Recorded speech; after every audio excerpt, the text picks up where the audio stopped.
I mean, just like I hate cold opens and the fact that I hate when somebody's just looking at you already. Like that's what I'm talking about. Yeah. Gotta have a second to fix your face. You know what I'm saying? Yeah. I get that. Cool.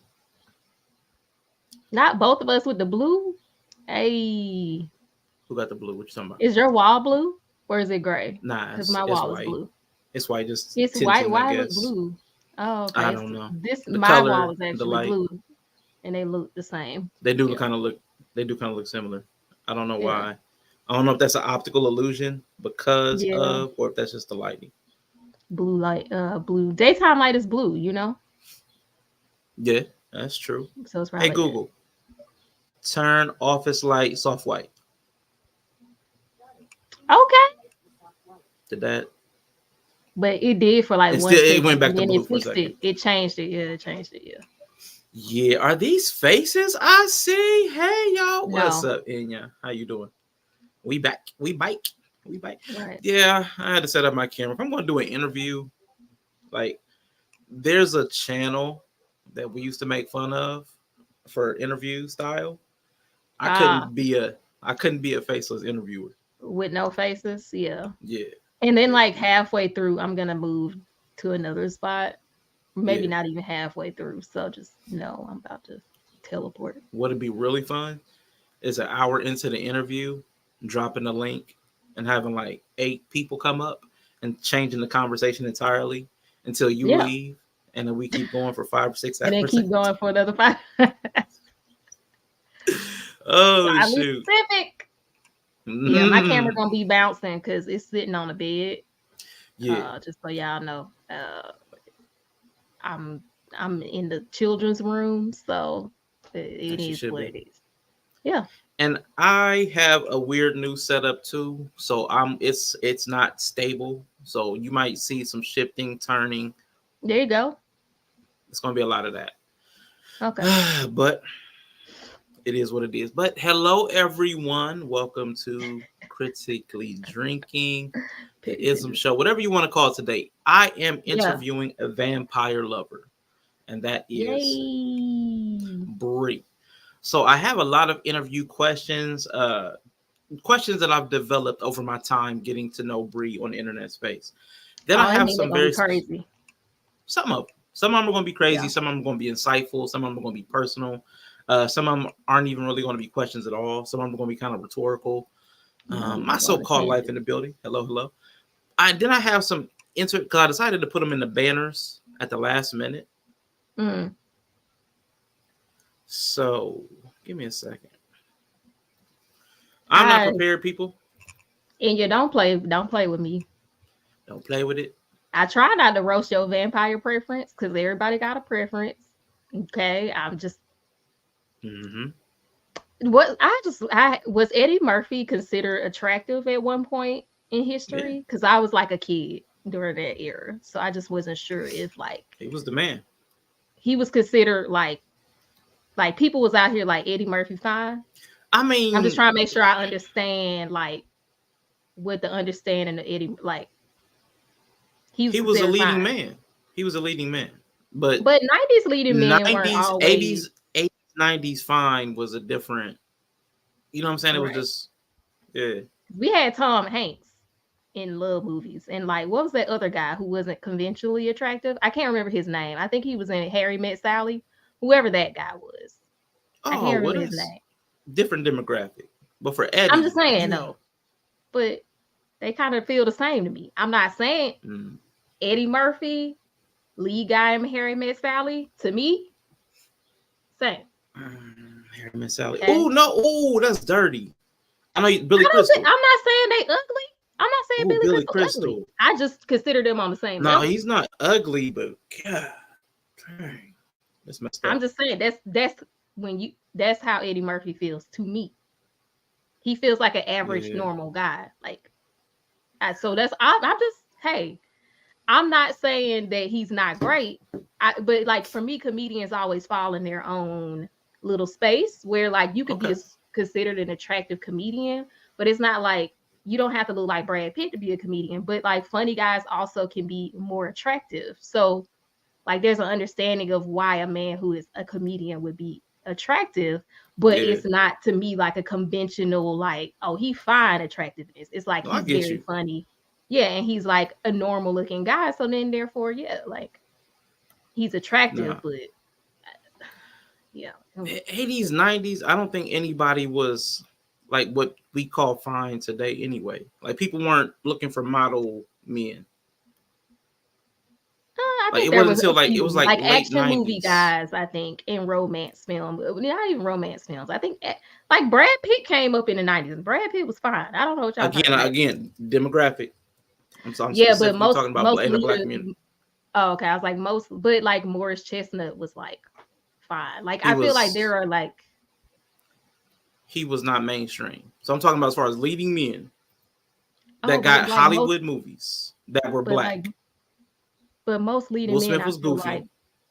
But Will Smith was fine to me. Like I don't know, like Will Smith body when he became an action star. I don't think people was Yeah, like Will I Smith know a is lot of an women were action attracted to him, but I guy. mean there were also a lot of women attracted to Eddie Murphy too. What I'm saying, I'm not.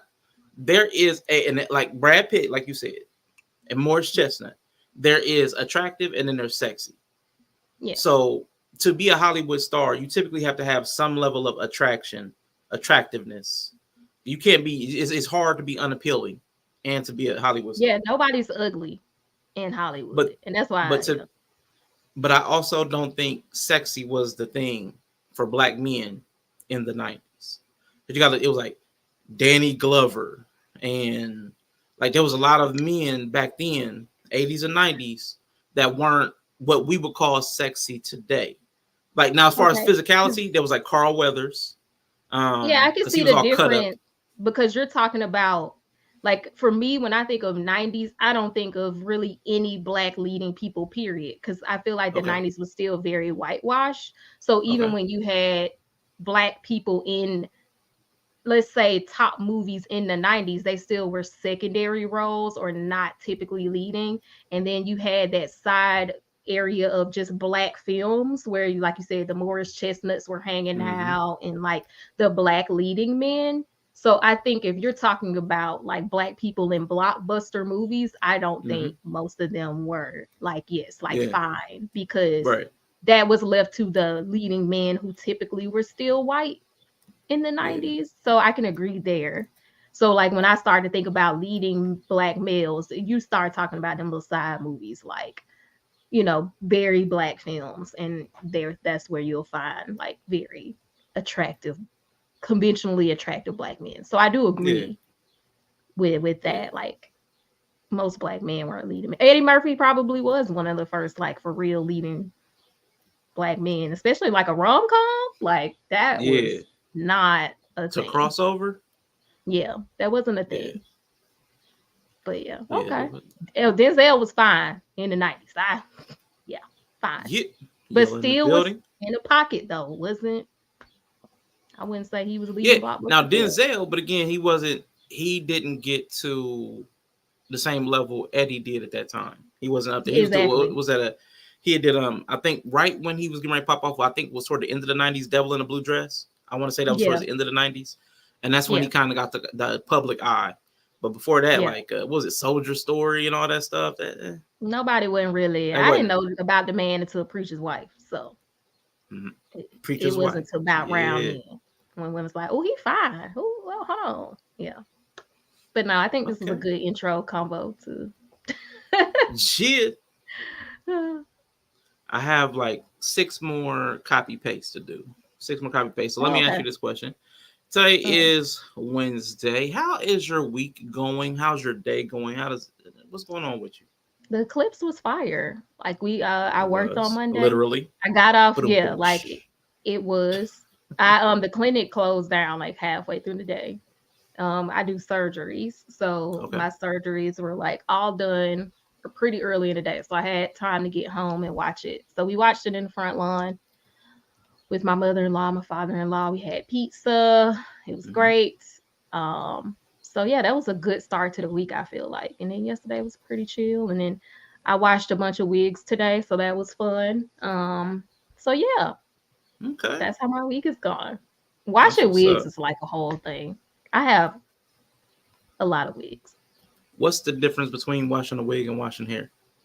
What do you do different? Um, I'm obviously not attached to your head, but you know. yes, because it's not And that yeah, serious, it's a little different, a little easier. And then also yeah. my wigs are not the texture of my hair because for me, like, what's the point? Mhm. I have a lot of hair. I have very long hair.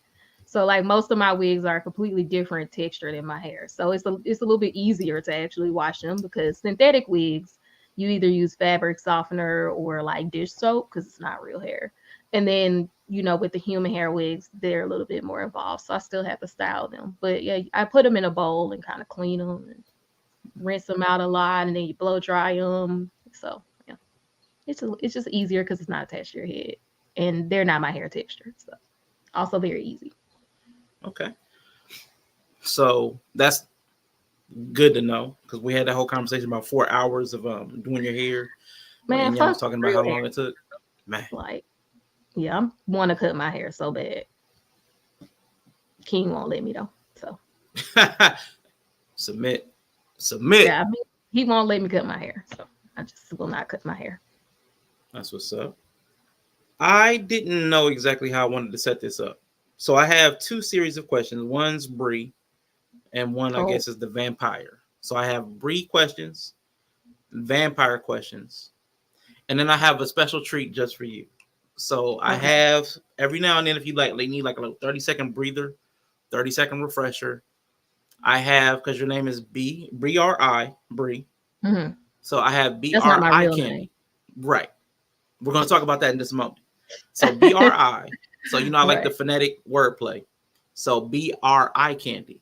So I have some B-R-I candy Okay. set up for you too. So would you like to start with a Brie question or a vampire question first? And we'll do the B-R-I. We'll We should intersperse the we eye should do candy. vampires first because that's the name of the stream. And also there's no music, which I find strange. Okay, I actually put some in here, but I'm disorganized. It's okay. It just Disorganized. felt on Otaku Talk, we always have background music. So I just think I'm used to like hearing background music if So it's two tell me people up. how this one hits with the vampire. I was trying Oh, to find. I picked different levels of music. oh, So let's see how this is first. we'll let it build. All right, cool. Yeah. While that's It's, going, you said you wanted to start with a vampire. So let me start with this one because I think yeah. Oh, this sounds like a Stranger Things kind of. Okay. So why do you think the Interview with the Vampire fans are your most passionate? And are you about to sell out for blood money? Absolutely. Where's the Illuminati? Like, come on. I'm like waiting. I'm just sitting waiting. I mean, because your numbers have been this too that's German. too techno. Too German. I figured that's the kind of music that I always hear in those vampire movies. That's where I kind of went with that. It's very Stranger Things to me. Very like 80s. Okay. This is more Brie. This is the one Von Erich sent in. Oh, I was like, is it one of my songs that I use on my channel? Because I got all kind of random stuff. But see, I didn't really have anything too vampire-y. That's the thing. I couldn't. Oh, no, it doesn't have to be vampire. It could be Brie, just so it doesn't distract me. Because then I'm gonna start listening to it. Yeah. Okay. So I don't know why the IWTV fans are like the most passionate. They pull up. Yeah. They pull up. I don't know why they pull up so much. It might be okay. So I do anime content, and then what do we talk about over here? Random stuff. But I have another passion that I don't talk about. Well, I talk about it, but I don't do anything related to it, which is smut. Okay. I love smut. Y'all know this. Like I talk about it all the time. And if y'all don't know what smut is, it's like romance stuff, but it's like, okay, it's like smutty. Smut. Like I don't even know where the word smut comes from though. Mm-hmm. Like it's like softcore porn almost, but just like before softcore porn. It's not completely. Mm-hmm. I mean, that's debatable.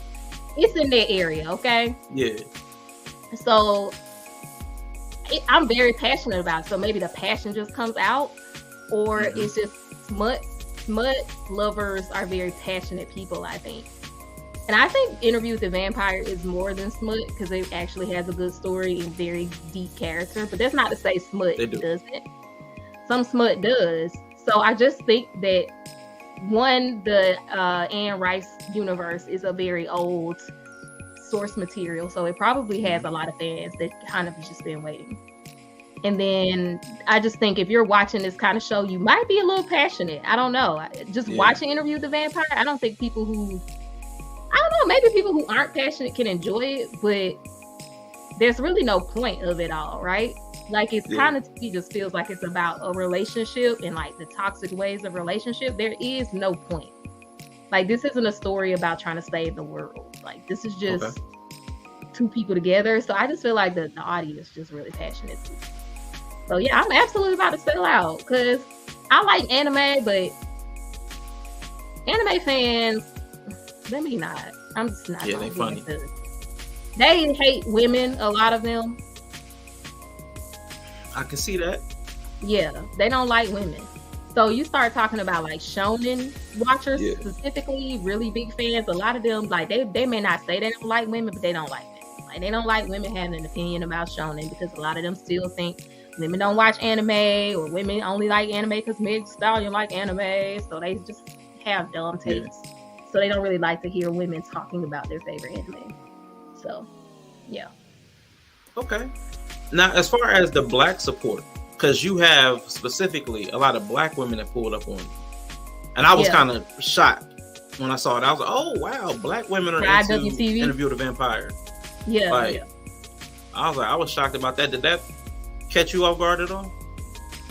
No, I think when you start looking at interviews, there's like more people are starting to make Interview with the Vampire content because I think it does like good numbers.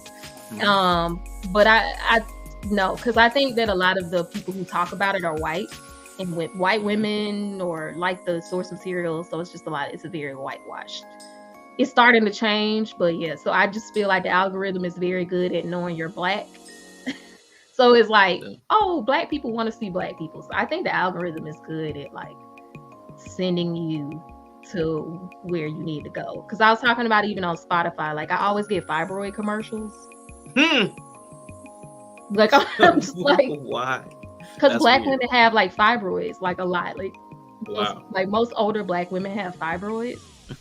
So like, I guess they're like, she's black. It like I told my daughter, we were talking about the commercials. Yeah, we were talking about. She's like, don't vape. Like she's almost 15, so she's like, I get commercials about not vaping. They're that targeted.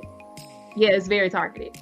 And I was like, I get commercials about laundry detergent, fibroid, and like it's something else.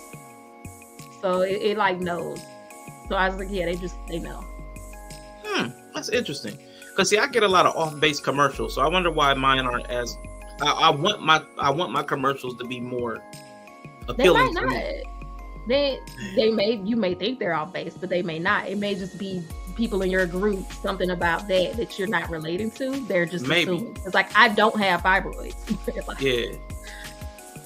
And see, I get way too many car commercials, and I get way too many like laundry detergent. I get a lot of laundry detergent, but I also get a lot of car commercials, and I buy in bulk, so I have another 2 years worth of pods, and I don't even use the brands they show me, so I don't think it's specific to like what you actually like. I think they just assume like, oh, you're this age, you're a woman, let's just throw this in. So you're experiencing the same thing.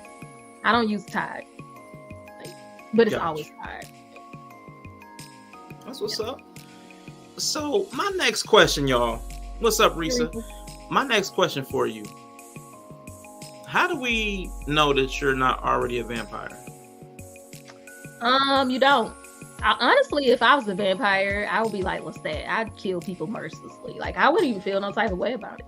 Like, if I was a vampire, I would absolutely kill people. I couldn't be like Louis. Like, I would You'd be indiscriminately killing.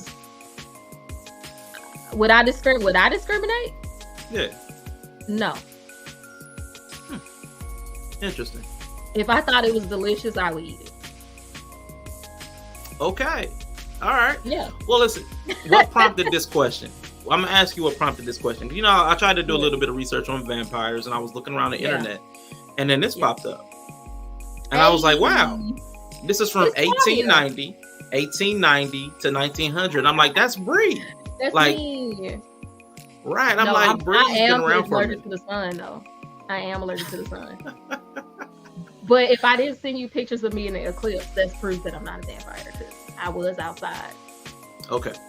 So yeah, I was outside. So she said she was outside during the eclipse, but we have photo evidence that she's been here since the 1800s, and she doesn't look a day older, y'all. So yeah, just saying, I might be a vampire.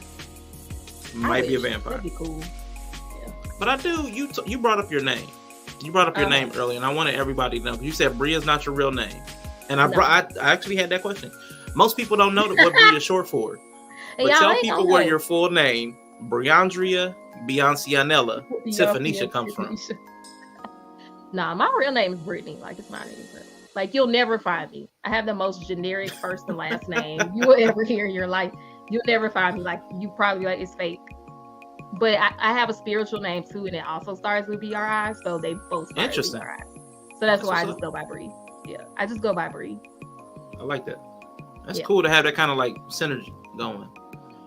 Yeah, I was surprised. It was picked for me, but it still had the same prefixes, pretty much the same name almost, but it's just like a more spiritual one. But yeah, that's why I'm Bree. That's what's up. And something else I've come to learn about you is that you're super insightful. As much as anybody I listen to in the podcast space, you have as much insight and I'll say wisdom. Wisdom might be the proper word. That's good, because I be making it up.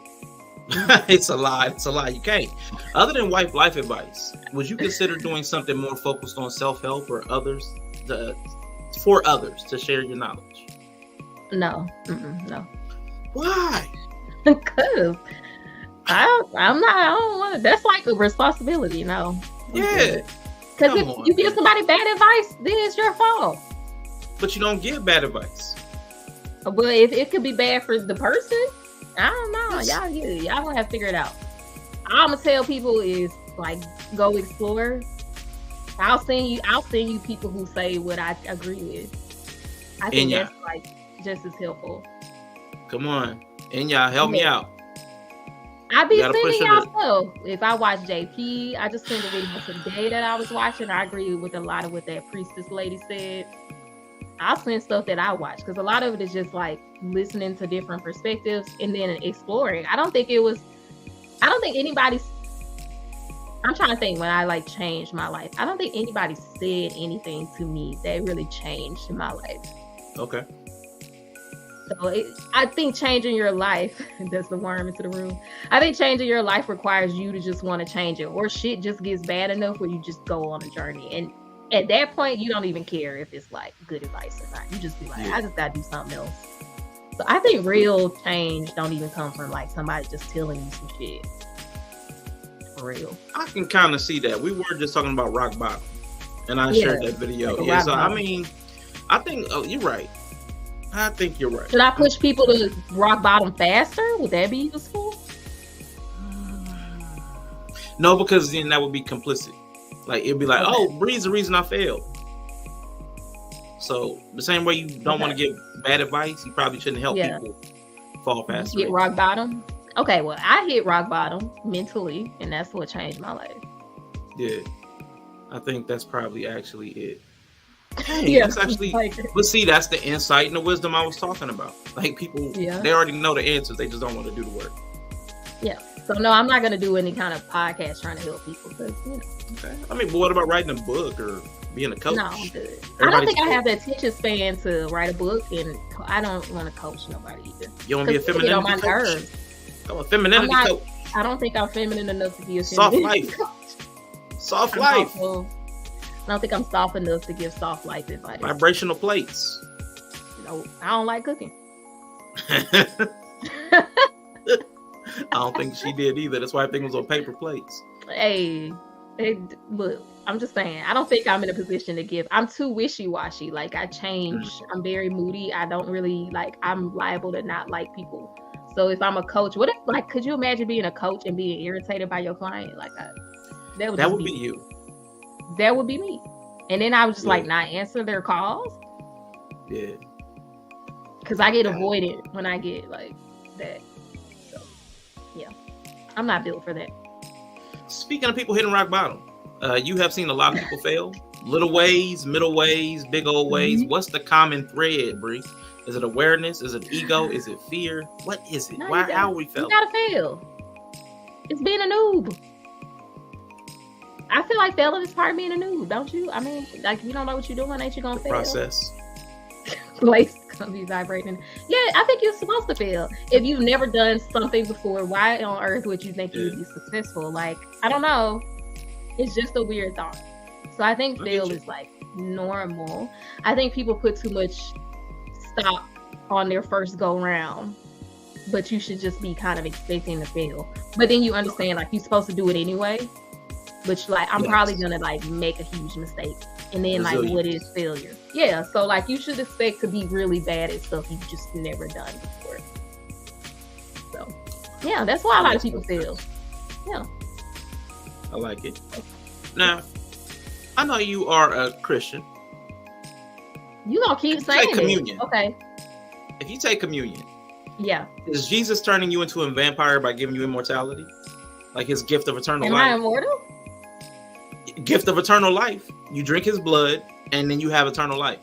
Like, it's okay. There's a vampire relationship. I see a lot of vampirism in Christianity. I mean, God loves blood, so I mean, I'm not blood turned off by that fact. Yeah, he likes blood. I'm cool with that. I don't like. I'm not like the Catholics where I'm like, it's really turning into his blood and his body. I just feel like that's weird. The transubstantiation. Yeah, I feel like they give you a lot of wiggle room for weird shit. I just don't really, I'm not here for it, but I do communion here and there. But it's usually just like juice or something. He said, what kind of reach was that? I mean, when he says it out loud, it doesn't feel like a reach though. It's really not. Like she said, the Catholics believe they are literally drinking the blood of Christ through something supernatural power of transubstantiation. Like, they literally believe that, and that's where all of our Christian stuff comes from, that practice. So which is also really why I love the first pilot episode of Interview with the Vampire. I think it was just so fitting that Lestat like came to the confessional in the cat, like, because apparently there was a Catholic church because they had a confessional. I don't think, do Protestant churches do confessionals? I feel like that's a very Catholic thing. I think that's Catholic. Okay, so like, I thought it was just very poetic that it was in a Catholic church, that Jesus ain't coming for you. Lestat is, with his very like Borgia, like, what's his name, Cesare, that they say like Cesare Borgia, whatever, Caesar Borgia, whatever. Yeah, like the picture of Christ. Cesare, something like that. Yeah, like, my mind's stuck on that. That white man, blue eyes with that length hair that Lestat has is like what people think Jesus looks like. I just think it's absolutely amazing that like Lestat came for Louis and not Jesus. I just think it's amazing. But it still follows a lot of the be my companion, be the bride, submit to Christ. Y'all know that's my favorite thing. Yeah. So I just thought it was amazing. He became, But don't we have 2,000 years of bloodsuckers coming before Jesus comes? Like, hasn't everybody shown up before Jesus? Like, hasn't everybody? Have they? I don't think anybody said they was coming back. I mean, Jesus said he was coming back. But you said before him. But like, I'm just saying, like, Lestat, you said he showed up instead of Jesus. Everybody's praying for Jesus, but everybody shows up instead of Jesus. Like, he's the only one that hasn't shown up. If Lestat came, we've had Hitler show up on Earth instead of Jesus coming back. Like, where you at, boy? I mean, I ain't look. Look, if Lestat came for me instead of Jesus, I'd be like, a win is a win. A win is a win. I look, I'm not gonna even sit in my head like what it's supposed to be like. Maybe Lestat coming back is Jesus. I don't know. I enough of it fits. Okay. I go. And that's what I was getting ready to ask you. Would you throw away your marriage for Lestat if he pulled up right now? So like a vampire came to me and was like, "You." No, not a vampire. Lestat. Oh yeah, totally. Because see, it wouldn't even come to like what Louis had to go through. Yeah. Like, I don't know. Me and Lestat would not fight. We would be like terrorists. He wouldn't have to convince you that you're a monster. No, I totally lean in. Absolutely. That's terrible. That's Yeah. terrible. I mean, but who's to say, I could probably turn my husband too after, so it's not like an end all be all. True. Yeah, it wouldn't be like a fight. That's a good point. Yeah, that's a good point.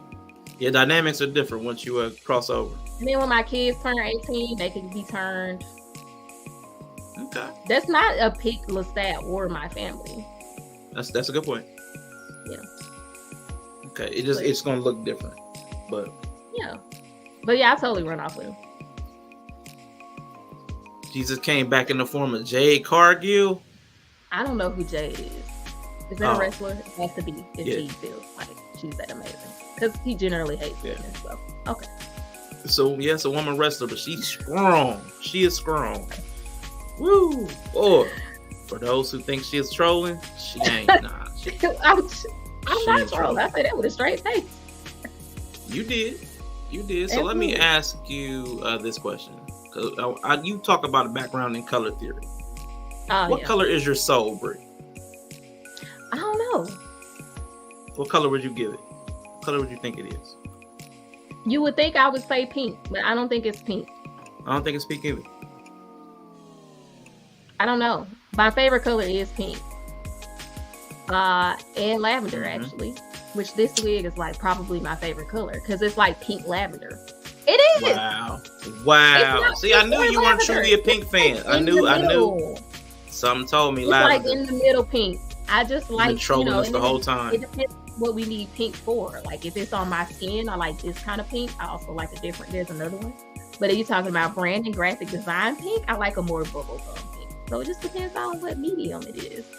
And then I would think my soul is silver.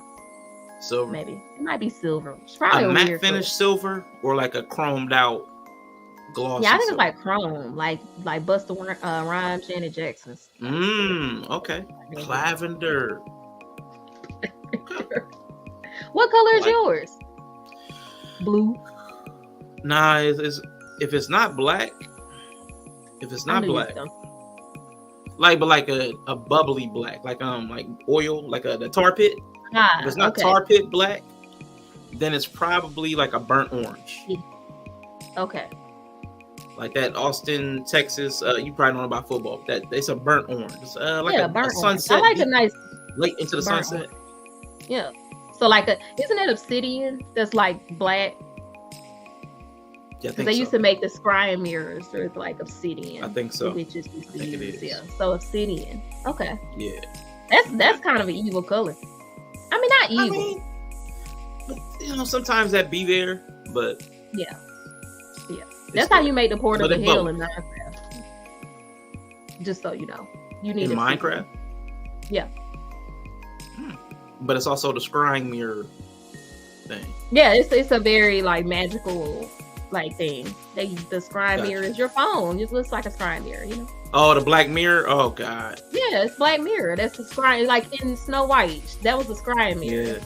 So it probably was not actually like a mirror. It was probably obsidian. Okay. Now you asked me a question one time, and I'll never forget it. How heavy is a day? And how heavy is today? You did. How heavy is a day? Mm-hmm. And then how heavy is the day? How heavy is today for you? It's weird because I feel like today is like 22 kilograms, and I don't know why I'm using kilograms. That's so specific. I feel like it's a 22 kilogram day. So it's definitely not American. I don't know why it feels like a kilogram day. It just feels like a 22 kilogram day. I don't know how heavy a day is supposed to be. Hey Google, how many pounds is 22 kilograms? Yeah. 48.5 pounds. There you go, 48.5 pounds. So today is almost 50 pounds. Okay. Yeah. It's a light day though. That's a light day? Yeah, I feel like it's a light day. My baby, 34 months. I'm just saying, I feel like it's a light day. I feel like a heavy day is probably. Jesus Christ, he had that quick. International. My baby, 34 months, had that. I'm just saying, he asked me. I don't know why it feels like a kilogram type of day. I also I've been worrying about shipping.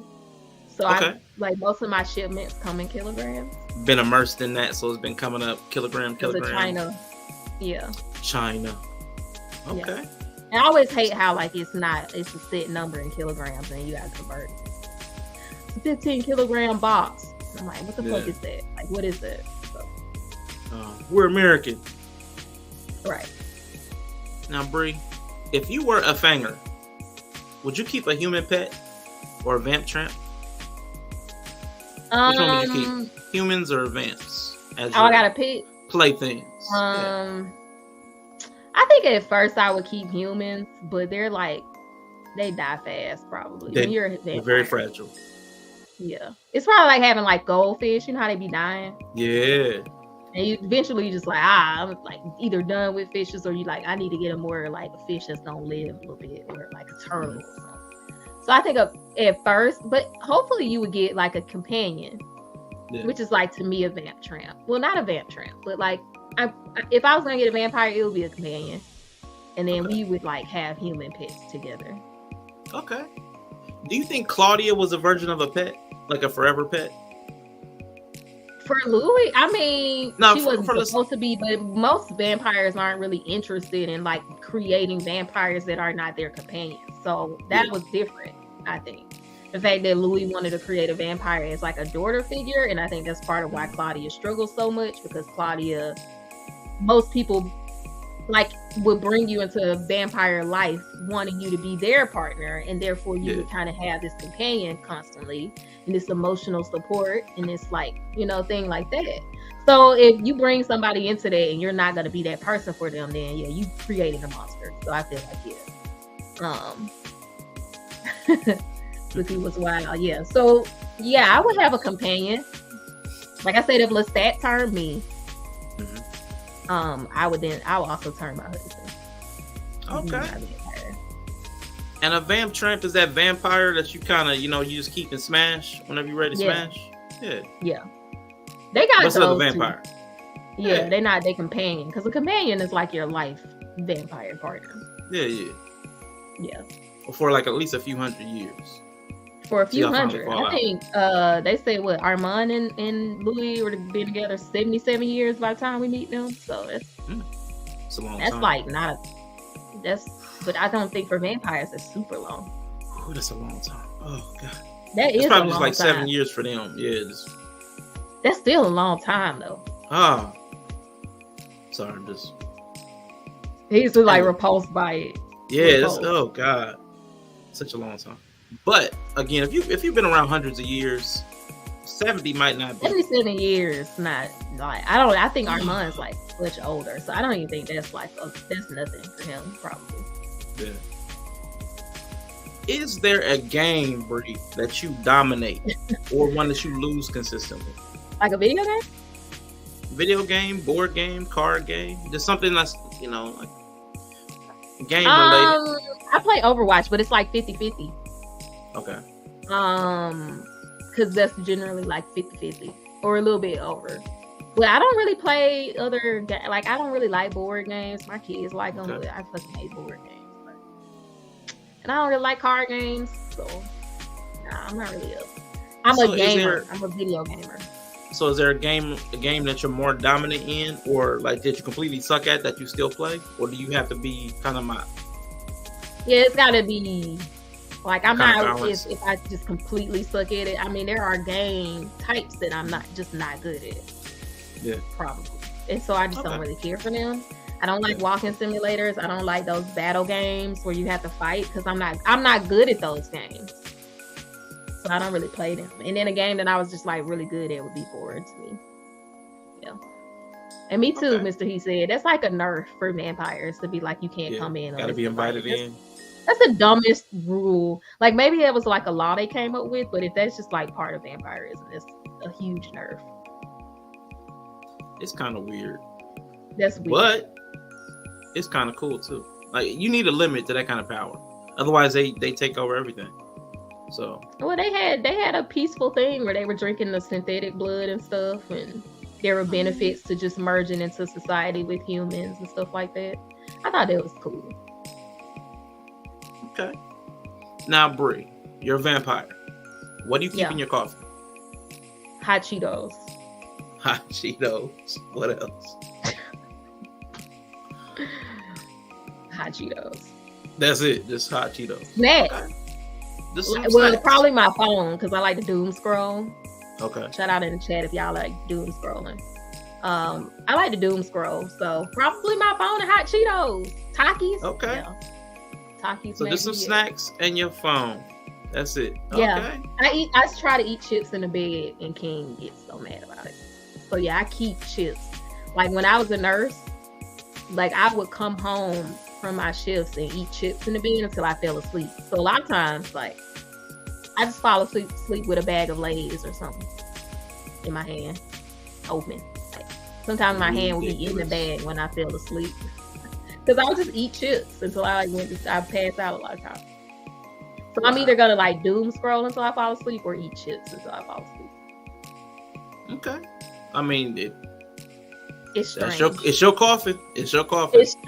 It's strange, but it is a thing. I don't know why it's a thing. If I can't sleep or I'm really like overstimulated, it's either that. Doom scroll. I can see it.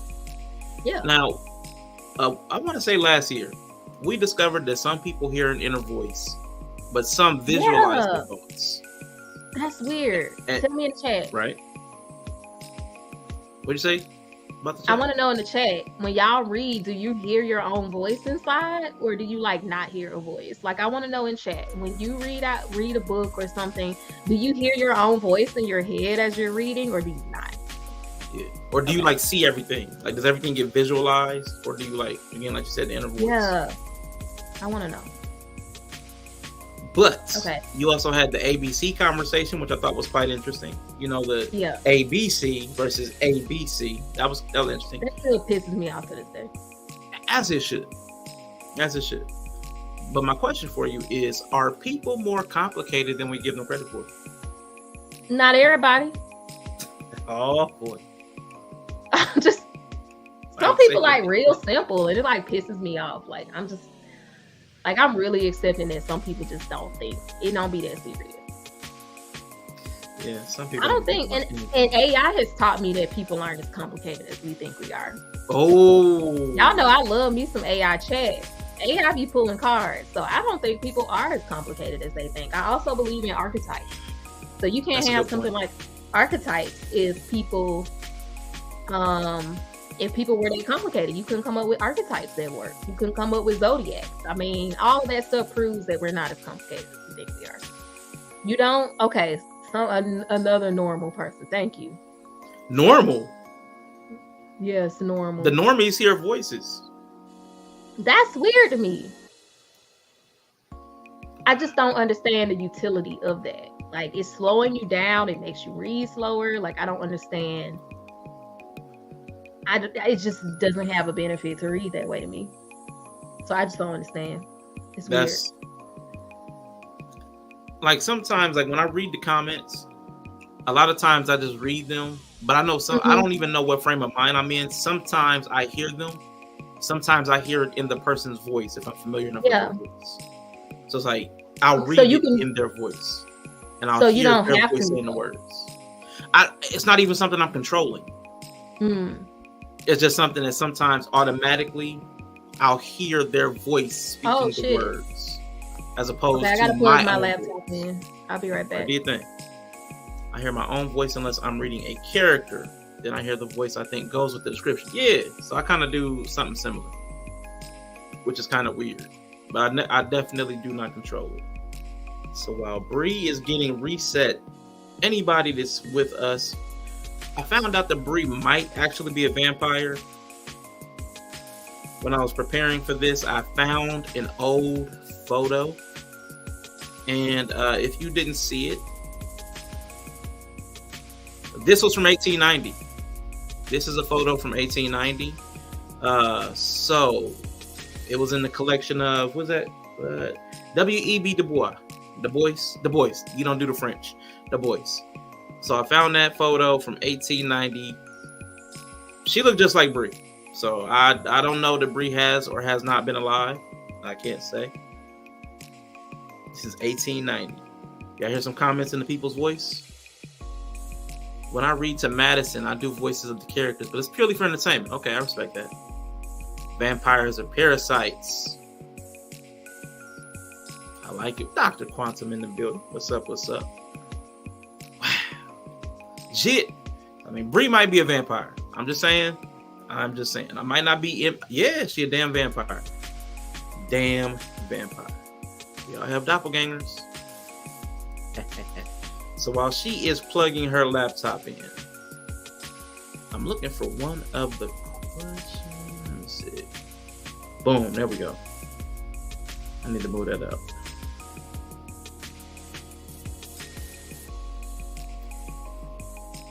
Cool. All right. So how was y'all's day? While we waiting on Bree to pass back through, we have to invite her in. Bree, you may enter. You may re-enter. How's y'all's day going? What y'all up to? How's work? How's school? How's home? How's wherever you are? How's your day going? Today is Wednesday. I am going to be reacting to this podcast tomorrow. So if anybody wants to come and pull up, it's a daytime thing because I got to drive in the evening. I will be here probably from like 1 to 5. 1 to 5. So if anybody wants to pull up, that's free tomorrow. Pull up on the panel because I'm going to react to It's Hardly Initiated podcast. And just talk about some of the concepts. So I'll be here tomorrow from about 1 Eastern to 5 Eastern. If y'all want to pull up, that's cool. Come on through. Bree is changing computers. Cool. Parasites feed off low vibrations. Okay. That's what's up. And then Friday, we'll be back here for Yella's Beat Bracket. Jesus Christ. So it's going to be a full week over here. So we're interviewing Bree. Next week, Von Eric in the building. And this is playing the track that Von Eric sent for Bree. So shout out to Von Eric, who will also be on the channel. And I got to get the schedule. But him and another couple gentlemen, I'm scheduling some stuff. I know the 13th and the 14th, I have those shows actually booked. I'm waiting to hear back from Brother Clarence because I had to move the show with him on it. So around the 20th, 21st, look for a stream. Bree's Pro Parasites. So again, a lot of stuff's going to be popping off this month. A lot of conversations. I'm going to still reach out to a couple more people because I do have a couple. I'll say one more stream to fill out. I've got 2 completely scheduled and booked with the people. A third one that I'm confirming schedules on, and then a 4th one where I have to get a couple more people on. So look for that. As far as faith and religion, we'll be talking about that through this month. Of course, the B bracket still going on, and on the 25th, a couple of days before Yella's birthday, I'll be interviewing him similarly to how I am doing today. So look for that on the 25th. And happy early birthday to the man, Yella. Appreciate you, bro. So we will be in here this month, man. A lot of streams, a lot of stuff going on. And that's about it. So we get to sit and chill for a minute. You're excited about the religion topic? Now listen, Quantum, it's going to be all over the place. So this is what I'm excited about, right? I've got atheists coming. I've got people that were Muslim that are not practicing. I've got active Christians. I've got non-Christians. I've got people who left the church. I've got LGBT people that are and are not a part of faith and religion. So it's going to be interesting. It's going to be fun. It's going to be fun. I'm turning my troll all the way up. Okay, that's what's up.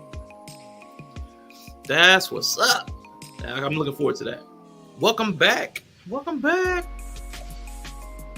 right. She's bike. I only want to see the Christians cry. No, I'm not attacking anybody. What I am doing is asking questions. It's almost interviewish and allowing their perspective and their beliefs to speak. It's not to go back and forth or to challenge. It's just to allow people to share their point of view. So it won't be really like crying. I'm a Christian. I'm not going to cry. Yeah. Bree will be part of the first group. The first group on the 13th will be Bree. I don't get to be with the other Christians though. I got to be over with Well, CTV said he saw Jesus on the edible, so I think he said he was a Christian. Really, more like Team Jesus than like the religion Jesus. of Christianity. I Team think. Jesus. Yeah. So you, CTV, and IG will be on the 13th. On the 14th, I've got Yella, Rico, Dury, and My So-Called Life. So that'll be a cool quad. And then I'm trying to get Brosi, Bolo, and Ane will be on one. I sent an email to Von Bryant. He said he would check it, but he hasn't responded. But he also didn't like the Jesus the Jesus blasphemy. You said some debaucherous stuff over here. Yeah. He didn't appreciate me being blasphemous. So we'll see if he comes and accepts the invite. That'll be the fourth crew, and then the last crew I'm getting Von Eric. I know Mandrell said he's in. Reckless may come to that one because he has something to do with his reserve duty, so he couldn't come to the this weekend's one. Reckless and our New Growth. Damn, that is this weekend. Yeah, 13th is this weekend. I'm just playing. Hey, time comes up quickly. I hope your fast was accepted and pleasant. You don't have to attack; they'll be offended regardless. Again, if we're just asking them questions about their faith, we don't really have to worry about them being offended. Yeah, there shouldn't be anything for them to be offended by. So that should be cool. But welcome back, Bree. Before you left, you said some people are simple. Not everybody. Oh yeah. Not everybody's. And what did they say in the chat? Like I saw some people hear a voice when they read out loud. Some people don't. Well, Mr. He said doesn't like me. Yeah. I don't. So yeah, I don't. I just think people are more simple than we think. Yeah, I like to kick it with the AI chat. I still like kicking it with AI sometimes. It's just a thing for me. I really enjoy it. That's why y'all not gonna get no book because I'm too busy over here writing the whole fantasy worlds with AI. But you can help other people. I don't want to. I want to hang out with AI and go on adventures. I don't want to write for y'all. But yeah. Yella said he hears comments in people's voices he knows sometimes. Okay. So, I mean, he does hear voices sometimes. Mr. He said we'll read voices in character, but he doesn't hear them in, So. Yeah, if I'm really feeling it, I will. If I'm like if it's fantasy or like, like I said, I kick it with the AI sometimes. Maybe, but generally speaking, no. Especially if I'm reading for like school, I just couldn't read that way. Yeah, I get that. So she likes the movie. Well, you gotta watch the show, Quantum. Yeah, the movie is like, they should just delete it. I mean, I guess it exists, but I mean, it's nothing compared to this. Nothing. Yeah, the show's dope. I ain't gonna lie. Next question. Who is your favorite family member of all time? In-laws, parents, siblings, kiddos, king. Who's your favorite family member? Lois. Put that on wax. Lois, team Lois, man. My mom, and like she should be, because she is an amazing mom. Like all moms are not, and especially black moms. But I had an amazing mom. She brought me here. She raised good kids. I mean, not good, but she raised some actualized kids. Let's say that. And yeah, she's amazing. I talk to my mom almost every day. Yeah. Lois for the win. Yeah, I do miss Lois being in the chat, man. You got to stream more on your channel, man. Nah, it's because we debaucherous. She said, nah, we bad. She said, I can't do it. I told her about that stream when we said Eve, what IG said Eve was the first transgender woman. She said, now y'all, she just shook her head. So we too debaucherous for her. And I be cussing. And my mom like, you be cussing a lot. And I be like, yeah. I don't curse around her. Like, I don't curse around her at all. Or my kids, unless they hear me cursing on stream. I don't even curse around them. I can cut it on and off. So she didn't realize I had such a potty mouth. Ooh, she didn't know? No, because I just don't curse around her. Oh, so she just never had. Okay, so you haven't even. Okay, I get it. And she also didn't know how debaucherous I was, I guess. Well, she kind of knew. She knew I was like rebellious, and I just be like, like I always tell people, when I take the personality test, my openness is 100. So it's not like it's surprising to her that I'm like, I say the stuff I say, or it's not surprising, but I think to hear it, she's just like, my child is just out here. Love it. Yeah. That's beautiful. Now, just stepping on your L&D history just a little bit. Yeah. You said the other day, labor and delivery allows you to protect, to have that feeling of protection. What else makes you feel big and in command? I'm 6'8", so I am big, and I am in command. There's not much. I don't seek to feel in command actually a lot. Okay. I be trying to get my autonomy away. I don't really be trying to have it. So I don't know. I don't really be seeking out trying to be big and in command. But not even seeking it out. But what about like when do you like find yourself? Is there a role? I told you with my kids that shit irritates me. You did say that. Yeah. They make me feel like my teenager's taller than me now, so I feel a lot better now.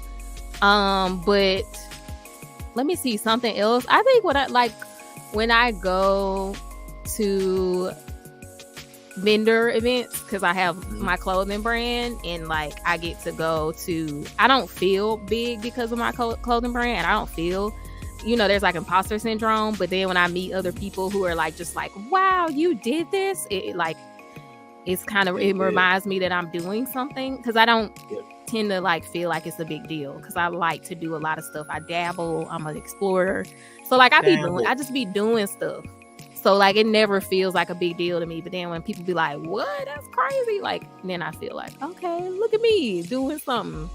Like I think the Flyana Boss thing was really cool. No, that was dope. That was really cool. Like I was like really proud of myself. But that's like 50%. I give props to Twan. I'm gonna say 70%. That's like a Twan thing. He told me to do it. He like cursed me out and said, bitch. He called me a bitch. And he told me I better go to that motherfucking concert and get him the bags. So I did. Okay. That's dope. Cool. And the Cookie Kawaii collab was dope too. That was dope. Yeah, and she wanted to do that with me the first year. And she sent me a video the other day of like the first, we didn't talk before we met, before we ever had a conversation. She stopped in front of my booth because I had a Kawaii 5 booth, and she's Cookie Kawaii, and I think it just kind of was like, oh, this is cute. So then like a lot of her fans started coming up and talking to her, and they just got stuck like in front of my booth for like a while. So she had me on video just like back there looking like, bitch, why y'all in front of my motherfucking booth? And she sent that to me, and we were laughing about it the other day. But no, it was really cool. That was a cool collab too. But that was also a lot of Twan, because Twan like told me to go talk. So yeah, that's a lot. Twan is your push. He's your push person. He's the pusher, because my husband wants me to be comfortable at all times and always. So he does not push me. Gotcha. So I need Twan. I bring Twan with me and my husband a lot of times. Like when I go to DreamCon, in a perfect world, I would have my husband with me and Twan with me, because they both like do different things. Yeah. I like that. That's dope. Now, I don't even know why I even asked this question, but I thought of it when I heard somebody say, I think I heard somebody say this, and I was like, ain't no way. But somebody was saying babies smell like heaven. But I was like, but you've had a chance to smell them before they're clean. Like you've like they start off like they smell like they smell like amniotic fluid. What does that smell like? It has a distinct smell. It doesn't smell like puss. Like spam?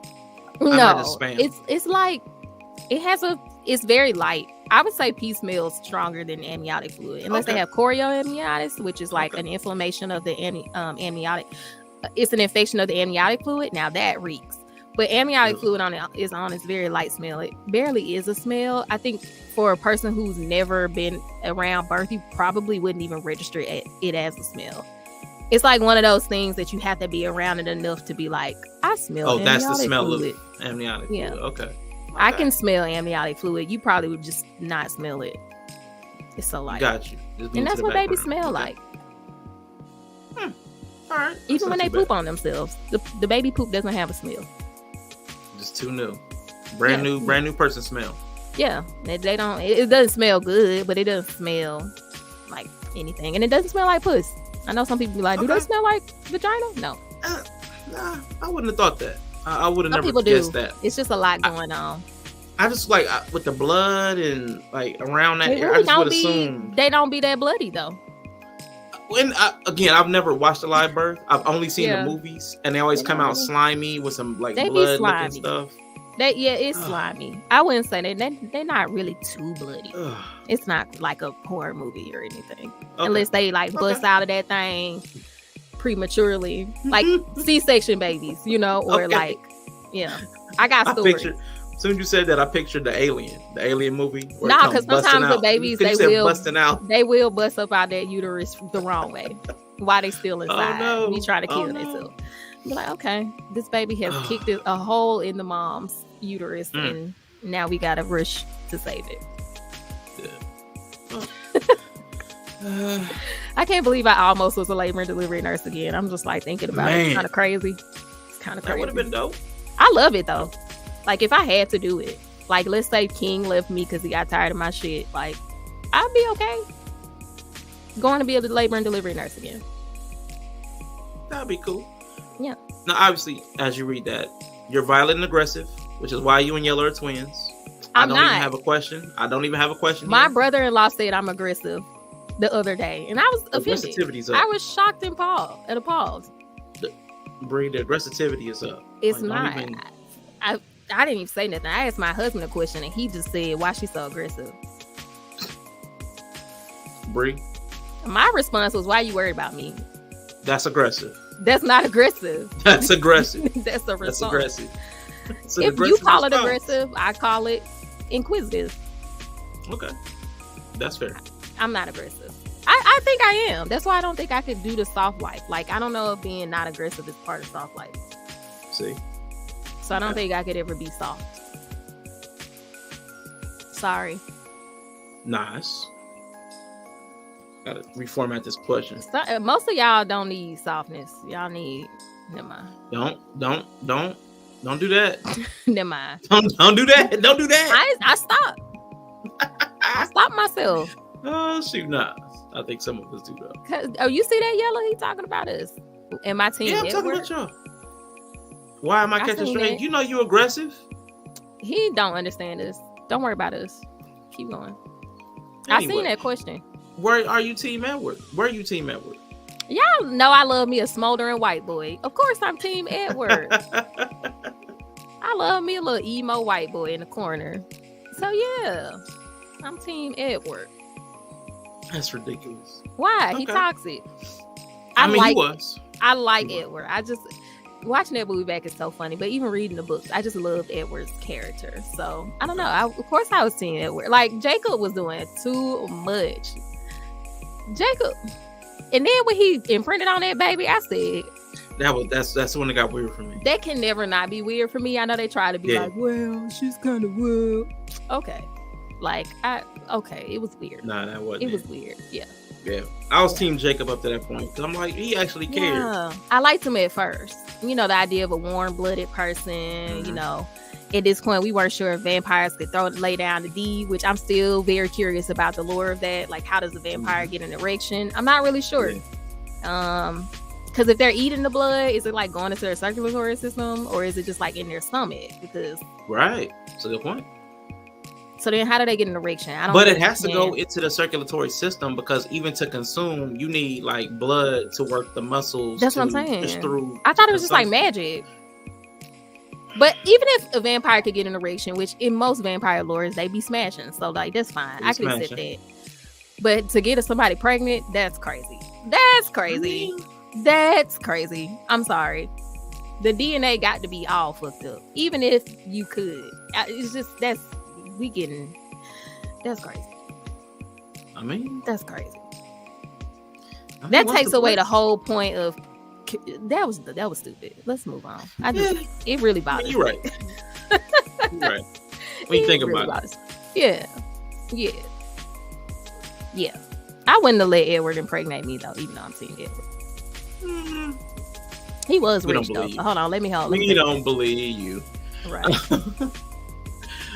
Brie, what are some things, people, or places that are emotional or mental vampires? What drains you?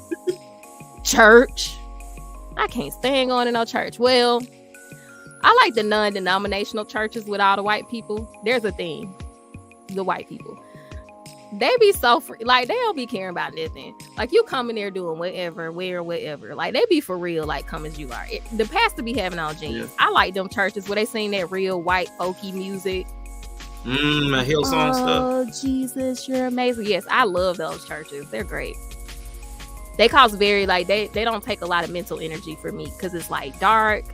It's calm. Like, when I went to a Baptist church, I don't know if y'all know a Pastor Dewey Smith, if you've ever heard of him. Mm-hmm. That was the first black church I went to because I didn't grow up in church. I was anxious. Like, it made me very anxious because, like, people was running around, like, the music. You just never know what music.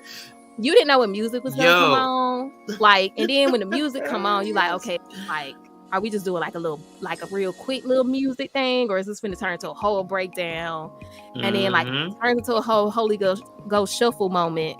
Then I got to worry about people starting hot, like people just, it's like people around you just start getting up and like doing stuff, and it just really was. And then people started running around the church, like this man was doing laps. It was a big church. Like, it just stressed me the fuck out. So black churches are draining for me. Yeah, too draining. And then what else? I don't want to say this. Come on with it. I find like I have female friends, but I've tried to make more as I've gotten like older. I made some in like nursing school who are still great friends. I made a really like one of my good friends. I was dating this toxic guy and she was dating his toxic friend, and like we became friends because I yelled at him in the party because he was being an asshole. And then like we became friends. That's probably the last like new female friend I made. Like online, I think I consider people friends, but I'm gonna talk about in person. So a lot of times I really like to have female friendships, so I'm always willing to like push past my initial like, I don't know, something wrong, something off. I'll push myself, and most of the time I regret it.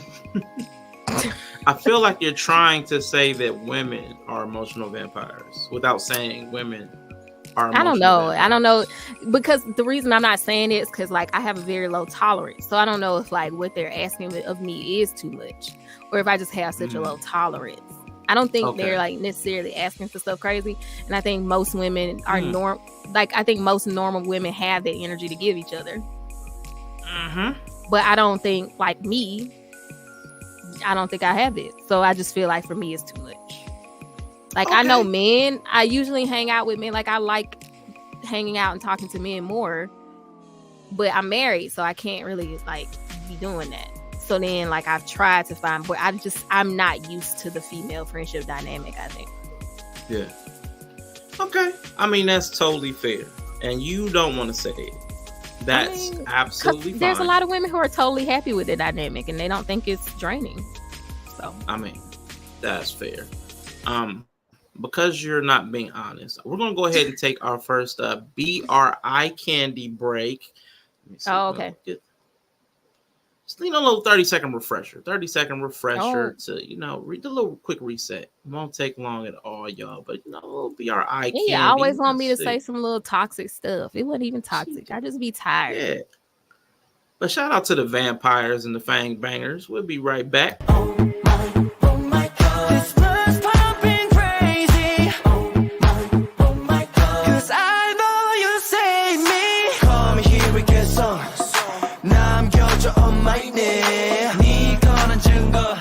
Just come over and bite me. Come here and get some. 널 참미할 사이게 그게 내 숙명. Just come over and bite me. Yeah, I like that. All this. Yeah. Let's go. I know I love me some little K-pop boys. You sure do. A little eye candy break for Bree. You know what I'm saying? She been answering that. questions. We needed that. We needed that. Yeah. Reset. All right, cool. So listen, and I appreciate your patience. I appreciate you being able to work through these questions with me. Hopefully, this is at least my. I grill people for fun. Yeah, like if I'm gonna ask you questions, it's gonna be like a lot of questions really fast in a row. So I can't do stuff to people that I can't myself tolerate. I mean, that's fair. Yeah, that is very fair. So. Navigating back to the question, let me get over to some of the debris questions. Let me see. Where was I? Where did I leave off? Let me see. You're violent and aggressive. We covered that. Okay, y'all just gonna keep spinning the narrative. I need to get my PR person that I'm not violent and aggressive. I'm misunderstood. I mean, that's a way to say it. Misunderstood. That brings up a whole conversation. Oh man, that I'm gonna have to have off camera because. Jesus was Christ. I misunderstood? No, it didn't have anything to do with you. Okay, good. Woo! But there was a conversation. I was well, another time. We'll talk about that. Dang. Okay. I almost wanted to react about it, but I'm like, It's not that Oh. serious, but it's like, ah. But anyway, okay, we'll talk about that. Messy. Yeah. So, Bree, out of the domains of life, which would you say was your strongest and your weakest? Weakest is probably, let's say physical, because I'm a small person. And I don't like to exercise, even though I am going to be going to. I have moments in my life where I enjoy exercising, but even still, I would say physical. And then probably intellectually is my strongest. Then I would say spiritual, maybe. Okay. I'm a very introspective person, so I'm like, those are my strong suits. And you start talking about financial. I don't know what environmental means, so maybe that's like weak because I don't know what that means. Like I can't remember when Odie talked about it. I had it in my head, but I left it in there. But it's probably down there though, because I dissociate. Man, So I think it's about the ability to control and influence. Control my environment. Okay, that's strong. Yeah. I'm good at that. Okay. Yeah, so that's up there. Cool. So like I just emotional is probably in the middle. Okay. And financial, I be spending money. So let's put that down low too. All right. What about social? Social is probably like, okay, so it's probably like intellectual, spiritual, mental, and then emotional, environmental, social, and then physical is left. Yeah. I think physical and financial. Yeah, physical, financial at the bottom. Yeah. Okay. Social is fine. Like I'm good at social though. I don't struggle. Well, I do struggle social. With not like articulation. Yeah. But just because I just don't feel like a lot of stuff is necessary. So that makes me struggle socially. Okay. Why are we doing this type joint? Yeah, I'm neurodivergent, I guess, right? So. Yeah. I am. No, I actually am. Like I'm not like autistic. There's like a lot of things that can get you put. Y'all do know there's a lot of things that can get you put in neurodivergence, and I'm in there. Yeah. So there's a lot of things. So yes. I'm sorry. Now every time you say that, when you asked me that question, I had never heard the term before, and you was like, "So you got a touch of the tizzy?" And I was like, "What? What does that even mean?" Yeah, touch of the tizzy. Man, I was That's what like, I say about my oldest child, because she got a little shit. She more than likely is almost. She's on that spectrum, autism probably somewhere, and also ADHD and anxiety. Yeah, I took 5 different tests to verify. I was way too close. Yeah. I was way closer than I wanted to be for Asperger's, and I was like, Jesus Christ! I don't know what it means, but I know I'm close to being somewhere that I don't understand. Yeah, so. I think, and that's what she's kind of like, because she's very intelligent, fun, like you. I wouldn't say you would talk to my daughter and you wouldn't be like, she's a little off. But it's not like she doesn't struggle, she doesn't struggle. It's just like, it's just social. She just be like, but I was kind of a lot like that when I was younger. So I don't know if it'll even out. Like, I just didn't understand why people wanted me to do things. Yeah. So then I was weird. Yep. So, but then as I got older and it had a benefit to me doing the things, then I did them fine. So she could be like that. Like, she just don't see a purpose in it. So she just weird as fuck. Yeah. And I totally relate, because once I can see the benefit for me or the benefit for other people, I can kind of perform, what's necessary. Right. Yeah. But when that mask drop, I'd be like, yeah. So yeah. I know I've scared my family with my lack of empathy certain times. They'll look at me funny. Like, if something tragic will happen and I just don't seem to tap in, like everybody, oh my gosh. And I'm never really there emotionally where everybody else is. Yeah. And I can scare people with how cool I can be with them situations. I've had those moments. I'd be like, am I? Yeah. Y'all know I be coming out. Am I not emotionally tapped in? I should be. I don't know. Yeah. I feel unaffected. So it'd be like. So I'm the king of too soon. I'm the king of too soon. Like, he said too soon. I wasn't supposed to make that joke then. No, we're at the funeral. My bad. And that's the thing. I can like understand. Like, I'm empathetic, but they don't. I just had this thing where I don't feel like that means I need to engage in the emotion. Like, I'd be like, oh, okay, I understand why y'all upset. I'm not upset. Yeah. Yeah. I'm with you. Now, Bree, what is a more difficult skill? building a business, a content brand, nursing, wife, or mothering? I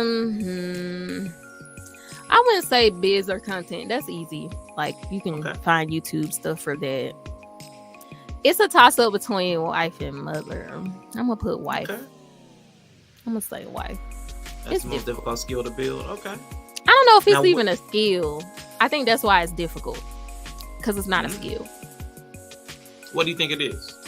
It's a state of being. A state of being? But people say it like it's a skill. I think that makes it difficult. Because then you feel like, okay, what do I have to do to be a wife? And it's like, do I have to wash dishes good? Like, it's kind of, when you kind of think about it, it's like really dumb. You're like, okay, so it's not a skill. It's a state of being, right? And mothering as well. I think mothering is, I guess mothering is more of a task. Like, mothering is a little easier because, like, yeah, I mean, you can, it's also a state of being, but there are very distinct tasks that you have to check off as a mother. But most mothers aren't doing that either. So, I mean, maybe wife is harder because it's dealing with another adult. I think with kids, it's like they can't feed themselves. And, like, you can really latch on to a set of things that you have to do for them. You can like really lean into that caretaking thing, but with another adult, it's kind of like you don't really have to do anything. Yeah. Like that's okay. The same reason I struggle socially is the same things I struggle with as a wife, basically. That's what makes it difficult. Like, why are we I'd be doing like, this? why? Yeah. People, I found people don't like when you ask them, why should I? Yeah. I found because we're not used to articulating why. We're not used to articulating our justifications that we've accepted things and trying to get somebody else to go along with it. I know I've had that problem. People have challenged me. Yeah. Yeah. So people say I'm aggressive. But or I'm what my husband be saying? I'm antagonistic. Oh, that's a great word. Yeah, he says I'm antagonistic. That's a great word. And I probably am, but I'm just saying like. It's because of that. It's because I'd be like, but why? Like, I remember one time we were in the kitchen and he was just like, we had different information. He was telling me to do something contrary to what I understood to be correct. It was like completely contrary. So he was like, yeah, just do this. And I was like, well, I thought you weren't supposed to do that. And it was kind of like a safety thing where I thought that was not a safe thing to do. And I was just like, I'm pretty sure you're not supposed to do that. And he's like, yeah, it's fine. And I was like, but like you're not just gonna tell me it's okay and I'm gonna just be like, yeah, okay, because it's a safety thing. Like it was like you're not supposed to do this or it could have bad outcomes. I can't remember what it was. And he was like, that's not true. And I was like, when I'm supposed to, okay. And that's antagonistic apparently. I can understand where that comes from, but yeah, definitely challenging. Definitely yeah, I wouldn't even call that aggressive. I wouldn't call it. Yeah, but I get it. Yeah, but it's the same reason I struggle because most people take that as trying them. Yeah. Right. From an authoritarian position, that's. Yeah, but you're not. Who told you that? See, and this is where we get in the like. That's when I started being like, "Fuck all y'all," because that's why friendships sometimes I be like. I'd just be like, I don't know when it was decided that I can't ask you shit. Power dynamics? Yeah, killing people. And then that's when I start being petty because I like power dynamics. I do. I enjoy them. But if once I realize someone's functioning in a power dynamic and they have no justification for what they want other than a power dynamic thing, I'm going to fuck with you now. But see, when you're married, that's not really healthy. Useful. Yeah. It's just instigating. It's just instigating. But I mean, provocation. Okay. I'll tell, but okay. So I'm gonna provoke you because eventually you'll understand that you simply just want to be in control. Once you can say, I just want to be dominant. I just want to tell you to do some shit. You do it. Like when you can say that out of your mouth to me, then we can work with it. Till then, I'm just gonna antagonize you. All right. I'm just gonna antagonize you. I'm sorry. Terrorist. I am a terrorist, but you're a terrorist. You're a terrorist. If you wanted to tell people what to do, but you can't even say what you want, like get the fuck out of my face. Okay. Listen. Next question for Bree. I'm thinking about a number between 500 and 1,000. Can I borrow that amount? No, I'm poor. So you're antagonistic. What is you are not. What's a charitable or altruistic cause that you support or believe in? None. Jesus. Altruism. What is it? Altruism Yeah. can be narcissism. I don't. You do know that. Sorry. I thought I could be the cause. I thought that you. No, I'm not really. I used to volunteer at the Feminist Women's Health Center for a lot of years in nursing school. Well, I was gonna get my PhD. You need to boost your application. You need a lot of volunteer hours sometimes, depending on where you come from. Like, I'm Black. Okay. I came from the hood. Don't really have.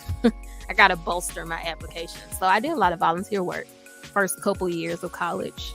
So I volunteered at the Feminist Women's Health Center. So back then, the cause I really was into was like the education though. So like I would go to a lot of the fairs and stuff, and I teach people how to like put on condoms and like STD stuff and like rates. I really enjoyed the education part. So I like education in general. So is that a cause I can get behind? It's not really like an organization. Yeah, I mean that's a solid cause. Like, you want to educate people, but then when I asked you, you have a lot of insight. Why don't you want to share? You were like, no, I could give them the wrong advice. Not on the internet and not in a book where I can't know who it lands on. Okay. I don't think that's good. Like, if we're at Pride Parade and like you come up to my booth at Pride Parade, I kind of can know who I'm like giving this information to. Okay. So I don't really like to just like throw it out for anybody who may not be in that place to hear it. You don't believe in like general consumption, like everything is not fit for everybody. You might be allergic. No, we should gatekeep. Might be a gatekeep. Choking hazard for you. We should gatekeep for sure. Okay. Yeah. That's interesting. Yeah, I'm pro gatekeeping. Pro gatekeeping. I used to not be, but shit, the stuff I done seen the past couple years, yeah, we need to gatekeep. Man. Oh, that just brings me right back to that conversation, man. And speaking of antagonism, I know this is a couple questions ago. I wish I had asked this then. Would you ever drop your hubby from the heavens like Louis, like Louis did? Louis did. Is he a vampire? Is he a vampire? Like Louis? Is it just like would I do what Lestat did? Would you do what Lestat did? Let's go ahead and make King. Let's go ahead and make King a vampire. That way, it's not death. Okay, yeah, because I was like, if it'll kill him, no. But it's like, it's hard for me in that situation. We've had that conversation. A lot of people thought that it was extremely violent. I just feel like if it was violent, but okay. But if I was Lestat and Louis was Louis, I would probably done fucking same thing. Because that takes me on a rant about like codependent people. Like sometimes like really codependent people like they say things, they just be saying stuff because they like if you're the codependent and then you're also the victim, which a lot of codependent people are often victims on the other side, like in their own mind. So like if you're the victim all the time, you just say shit like that. I find people who are codependent or always victims just say stuff, and they like treat people around them like they've done something to them before they've ever done anything to them a lot of times, and it just creates the monster that you saying you don't want a monster, but you constantly like just have decided this person is the monster because it like keeps you the victim. And then like when you do some monster shit, they be like, oh my god, you're a monster. You be like, yeah, bitch. That's what you've been saying this whole time. So it's like it doesn't matter if I do something to you or not. You automatically see me as coming for you. It don't matter if I actually am trying to hurt you or not. You automatically decide I'm trying to hurt you. It doesn't matter if I'm trying to do, like, you constantly treat me like this. Eventually people get tired and they just be like, okay. Because I feel like that was Lestat the whole time. Yeah. Like, he had his faults, but Louis and Claudia really came up with this narrative in their head that he was like this thing, literally, right? In their head. And they about to find out for real. But like, yes, he had his problems, but the thing they made him to be, he wasn't really that. But he could have been. That's what he had to show him. Like, He well, I could have been became. the thing that you thought. I could have been Right. that thing. So then eventually, you know what I'm saying? And I've had that experience with people where they constantly treat you away. You be like, well, this shit. I might as well Let's- just go in. He said, lean in. I'm just gonna lean in because this what you want. Like, okay, I'm a Yeah. monster. Okay, if I was really a monster, I'd take you into the sky and drop your ass. Yeah. After And it throwing you around the house for a few minutes. Like, After throwing you and dragging you outside by your trachea. Man, that was fun. That was rough. That was a great episode.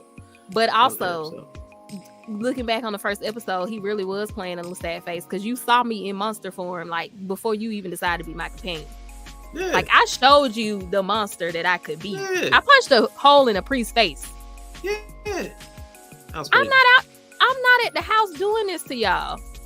Yeah.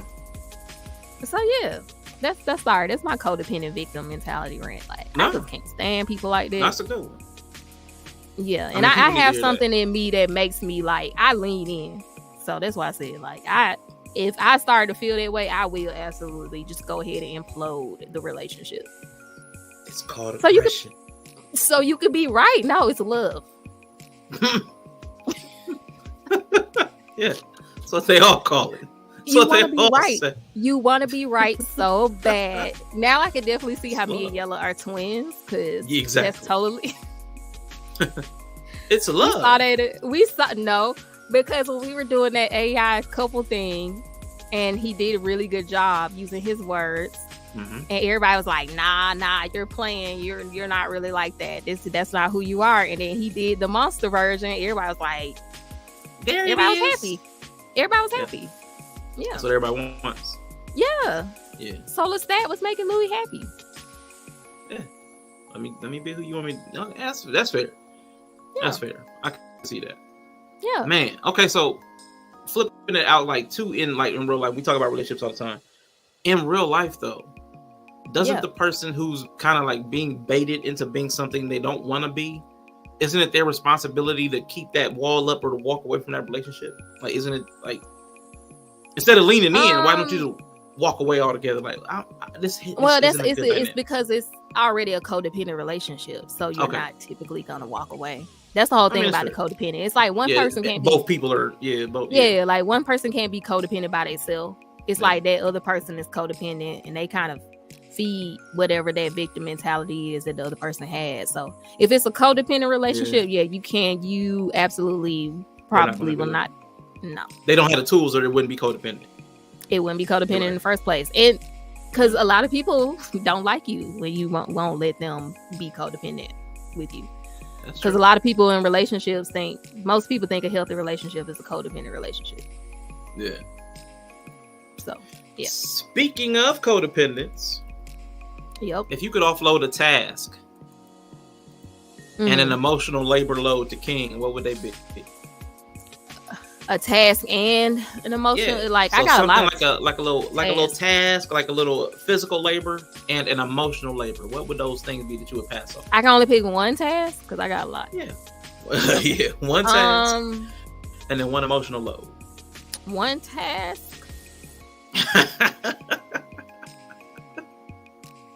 Because like most of the tasks I don't want to do, I kind of already try to do that. Okay. But there's some that I absolutely like. The stuff that I know I can't get away with, I kind of just have accepted. The only one I kind of just loathe, because even the dishes, I've kind of gotten over that hump. And cooking, I mean, maybe cooking. Okay. Maybe, yeah. Maybe cooking. And then an emotional labor to him. This is more of a man thing. Y'all just don't. That's the answer. Y'all just like what that couple said. The couple said Oh shoot. that them people who be studying marriage, they say women The are the Gottman people. people? Yeah, the little Jewish people. They said the women are the keeper of relationships. Mhm. Can we like? Is that an emotional task? Because I want y'all like To take more investment, Take like that. more buy. Yeah. Take that. Take that. take Y'all that, want- take that. Yeah. What is that? Initiative. More initiative in driving the it just relationship. be- Yeah. Because it's like that thing, that villain thing. Like it Mm-hmm. creates a narrative. I think it is legitimate. Like, women is a nurturer thing. It's like we're the keepers of the relationships to some degree. As far as like when they said that, for people who didn't see it, they were the language that meant that like most of the time they found that in their studies, because these are like they do studies, like 80% of the time the woman was bringing up issues in a relationship to then be like discussed, hash out, come up with a whatever. So 80% of the time the woman is bringing it up. So that's what they're saying. Like, most of the time if there's problems, the woman's bringing it up. But then that creates this narrative that I think that you hear, like when a lot of men talk about how women are, who women are, you know, from their experiences, it creates that narrative. And then we go into that codependent thing where it's like that phenomenon I was talking about, where you already feel like you're written a certain way in the person's mind. And so it's like you're kind of fighting that more so than. I get what you're saying. I'm only going to push back for the sake of pushing back, because I hear that in different language a lot. It's typically said, I want an emotionally intelligent guy, or a guy that can articulate his feelings. That's how they typically are starting to say it now. But I don't think most women, if guys spoke up about the things that they had problems with in the relationship, I think there's a pride or ego thing where most women wouldn't be able to handle that. But I don't think it was, especially when you start talking about power dynamics. That's an authoritarian place. Like, being the keeper of the relationship, being the person who has the authority to bring up an issue. Like, let's just take it from a power dynamic. That's an authoritative place. So that's an authority that's usually freely given over to the woman in the relationship. So yeah, I mean, yes, that's not to say if you change, if you're dealing with a power dynamic, you're probably going to get some pushback initially. So that's what I mean. Like, yeah, you're gonna, like, if you just start today bringing stuff up when that's been her realm of power, you're gonna get pushback. Like, there's a lot of things that I've had to just be okay with. Like, it's probably gonna piss him off if I say this. Like, he's not gonna enjoy this. He's probably gonna have a negative response to it. I'm still gonna do it anyway because I'm antagonistic. So, yeah, most people want peace. Most people want peace and all that in their house. Like, that's the highest order for them. It's not for me. So so what's up there for you?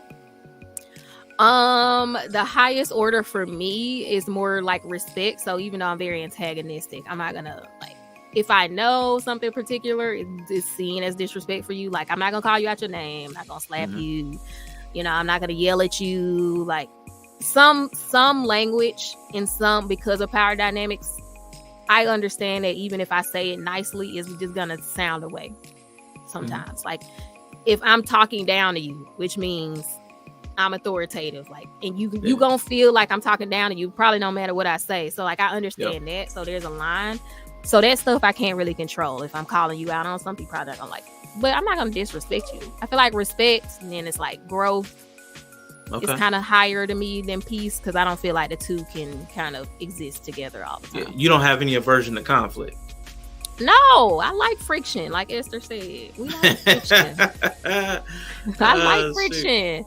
It's needed. So yeah, peace isn't the highest order for me, and I think that's one of the biggest differences between my husband and myself. Okay, no, I totally respect that. Some little, I don't know, I don't even know what to call these. Anyway, I'm just gonna ask them. What is your favorite food, and what is a food ick? My favorite food is, I say I like sushi a lot. Like, I don't really think I have a favorite. I like pizza too, but I think sushi in all its forms, like poke bowls, sushi burritos. Like, I fucks with sushi. Usually, if it's an option, I'm gonna take that. And then as far as like food, like, I hate dill. It's disgusting. And I also don't like I don't like when it's a whole plate and everything mushy. Like, that's so weird. Oh, that's terrible. Like, I had patients. I had like a lot of Ethiopian patients, and like, once again, I'm open. So sometimes, like, Ethiopians, they bring that special tea in when the people have babies. They got this tea. They always have a woman from the family or somebody, and they come in with this big ass urn. It's like tea in it or whatever them things called thermos or whatever, and then it's got this tea in it. That tea smells so good. Doesn't taste the way it's. I mean, doesn't taste as good as it smells. But they would like. I would eat with my patients sometimes because like some cultures they are really big on it. Like Indians, like they gonna bring food. Ethiopians. So a lot of times I end up eating random stuff.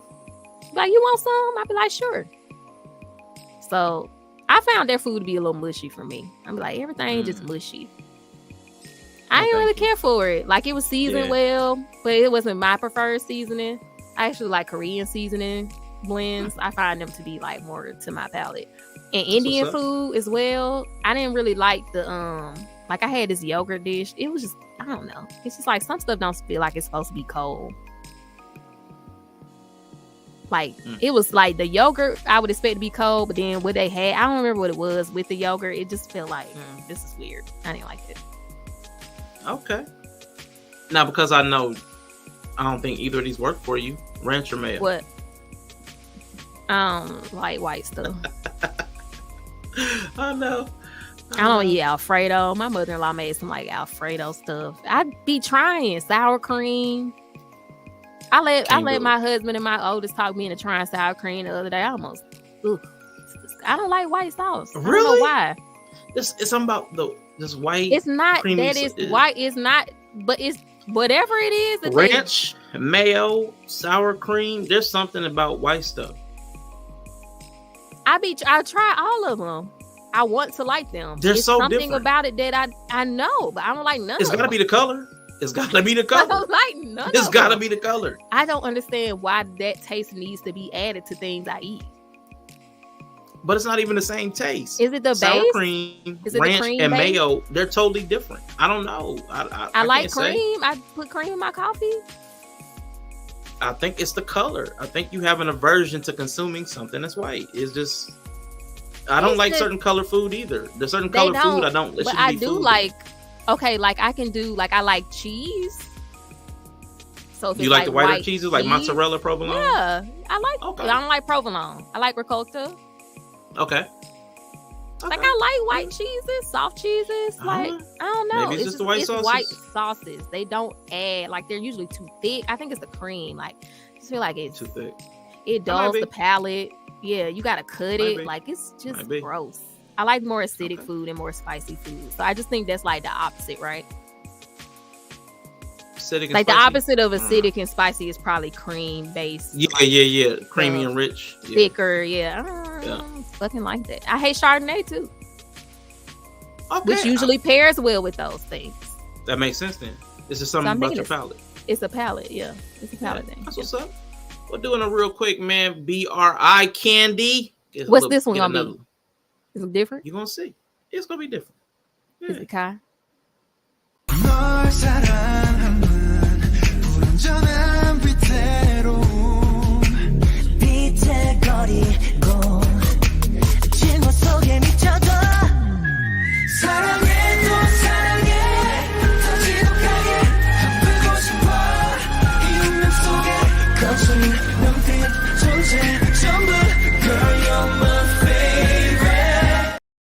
I love that. That's my shit. They so short. Are they? Yeah, like you could kind of see most of them.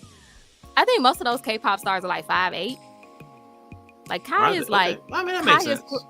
Kai is closer to 6 feet. He looks tall. He looks really tall. Yeah, he's tall. He looks tall. But most of them are like 5'8", 5'9". They're so tiny little men. Okay. Pocket men. Yeah. Well, listen, I am going to kind of go into. I'm gonna cut some of these out. I just had a bunch of questions, and I got the same thing. Oh no, it's cool. I think it's fun. Okay, cool. As long as you're enjoying yourself, that's cool. But I'm going to get the vampire ones. Oh. I'm gonna just hit the vampire ones. Yeah, we like vampires. I thought we started with vampires. Yeah, I've been interspersing the vampires in between. I've been throwing them here. I've been, I've been sprinkling them in. Yeah, sprinkle. How would you determine who you turn into vampires to join your coven? What would be your would I have a coven though? I probably wouldn't have a coven. But it wouldn't be like nothing like, you know how some people be like, oh, I would turn people who was sick or something like that, or try to heal people. Yeah, you already shot down altruism. Nah, it would. It would just be like they would have to bring something to the coven, I guess. Yeah, it probably would just be like depending on what our coven did. Yeah, what our coven did. If we were just out here terrorizing people, probably based on that. But you know, like in the show, they have the theater, the vampire, whatever the thing is, the theater. So it's like, okay, you probably want dramatic, you probably want this. So I guess it's gonna depend on what the coven is for. But as far as like who I would pick for my companion, yeah, it would just basically be like, I can see why Lestat would like a Louis. So yeah, more than likely I'm just gonna be a victim of my dynamic, right? Like whatever I am, I'm just gonna attract my opposite. So yeah. All right. So now you got to make a choice. Yeah. For eternal life, would you rather have the vampire one or the Christian one? Yeah, Christian one for sure. Okay. Like if we like 100% it's true. Okay.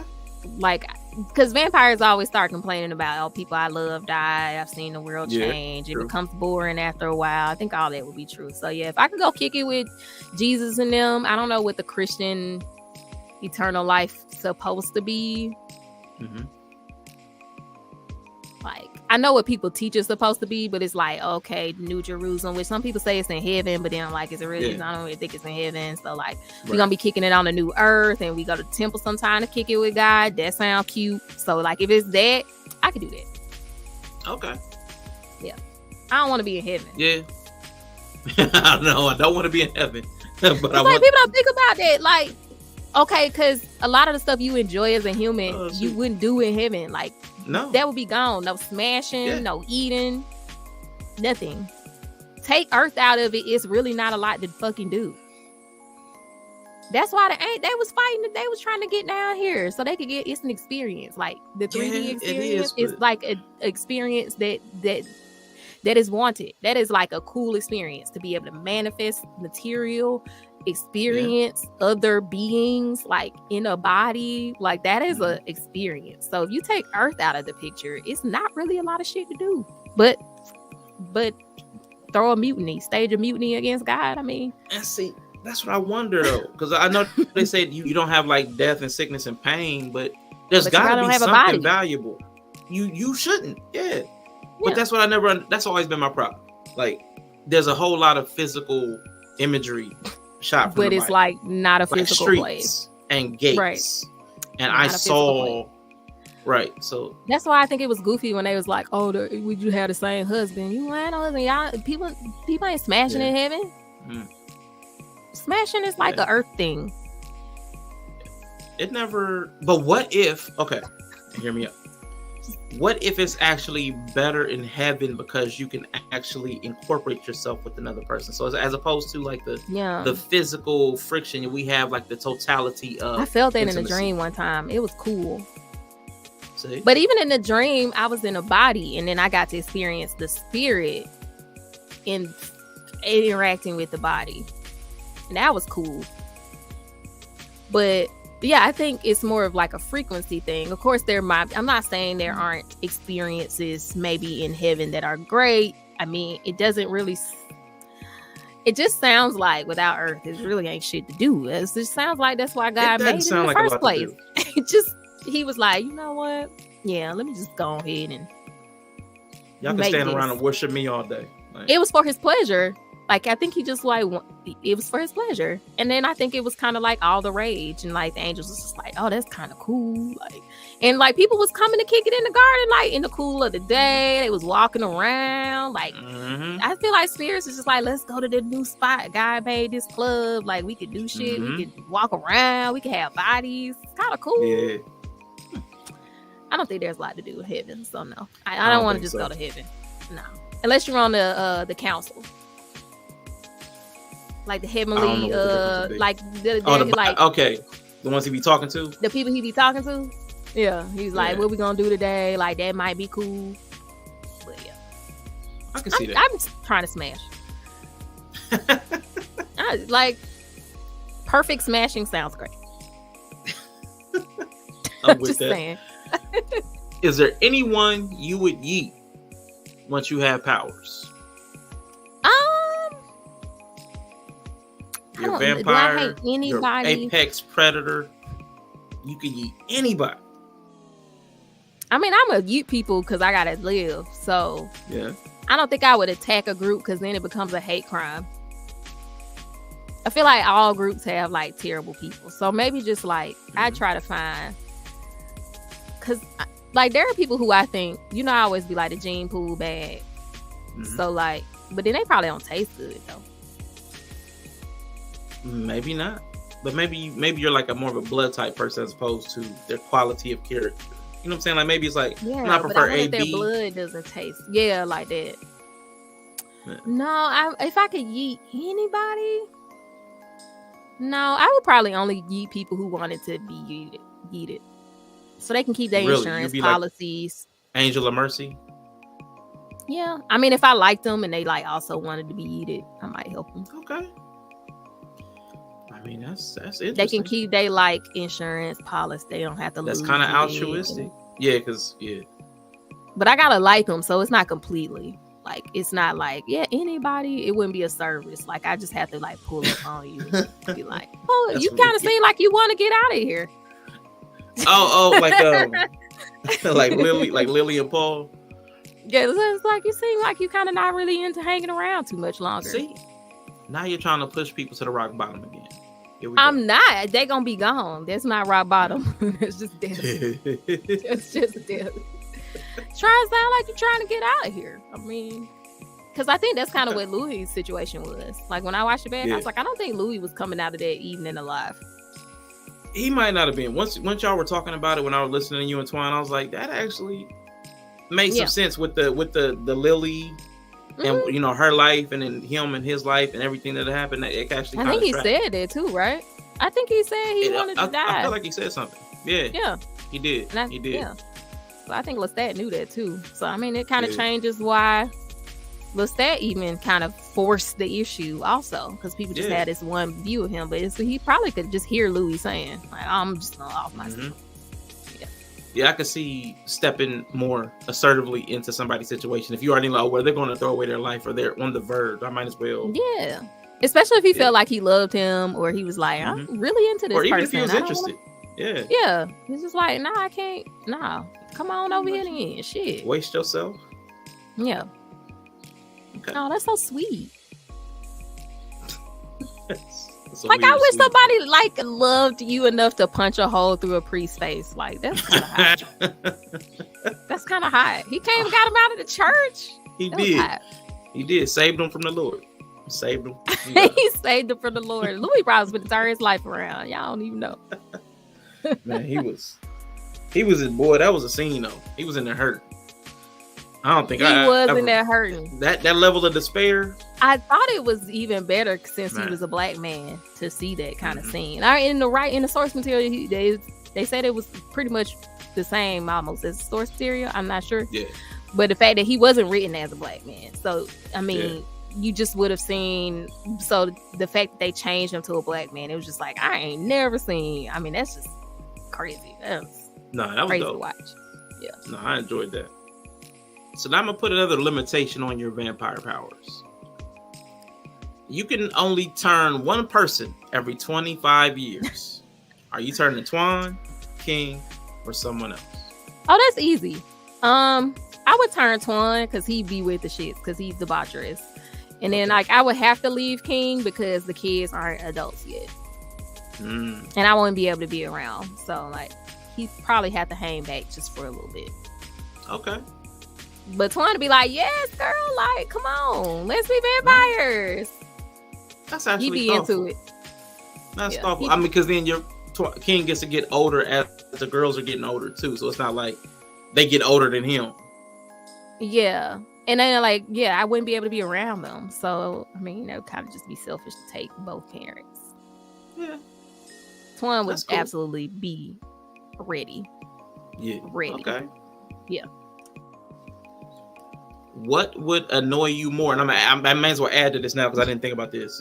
Not having a reflection. A lot. I don't know about in the interview with the vampire. It's different.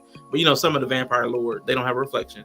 not being able to be in sunlight, or having to be invited in everywhere you go. I'm gonna add that to it. That's such a stupid one. But yeah, the not being able to be in sunlight. I mean, that's pretty big. Like that's the villain in Demon Slayer, the anime. That's his whole driving force. Like that's his whole villain. Like his villain moment is just like, I want to see the sun. So he's just a terrible demon now because he's like trying to be able to get back in the sun. So I feel like after a while, yeah, that came out at the end of the season. That came out at the end of last season. I was like, that's literally his motivation. Like the biggest, baddest demon of all times. It's just like, bitch, I'm trying to figure out how to get in the sun again. That's like, that's really all. That's dumb. And he's up here it's just murdering dumb. people. It's dumb because, like, have you seen Demon Slayer? Like, are you familiar with his son?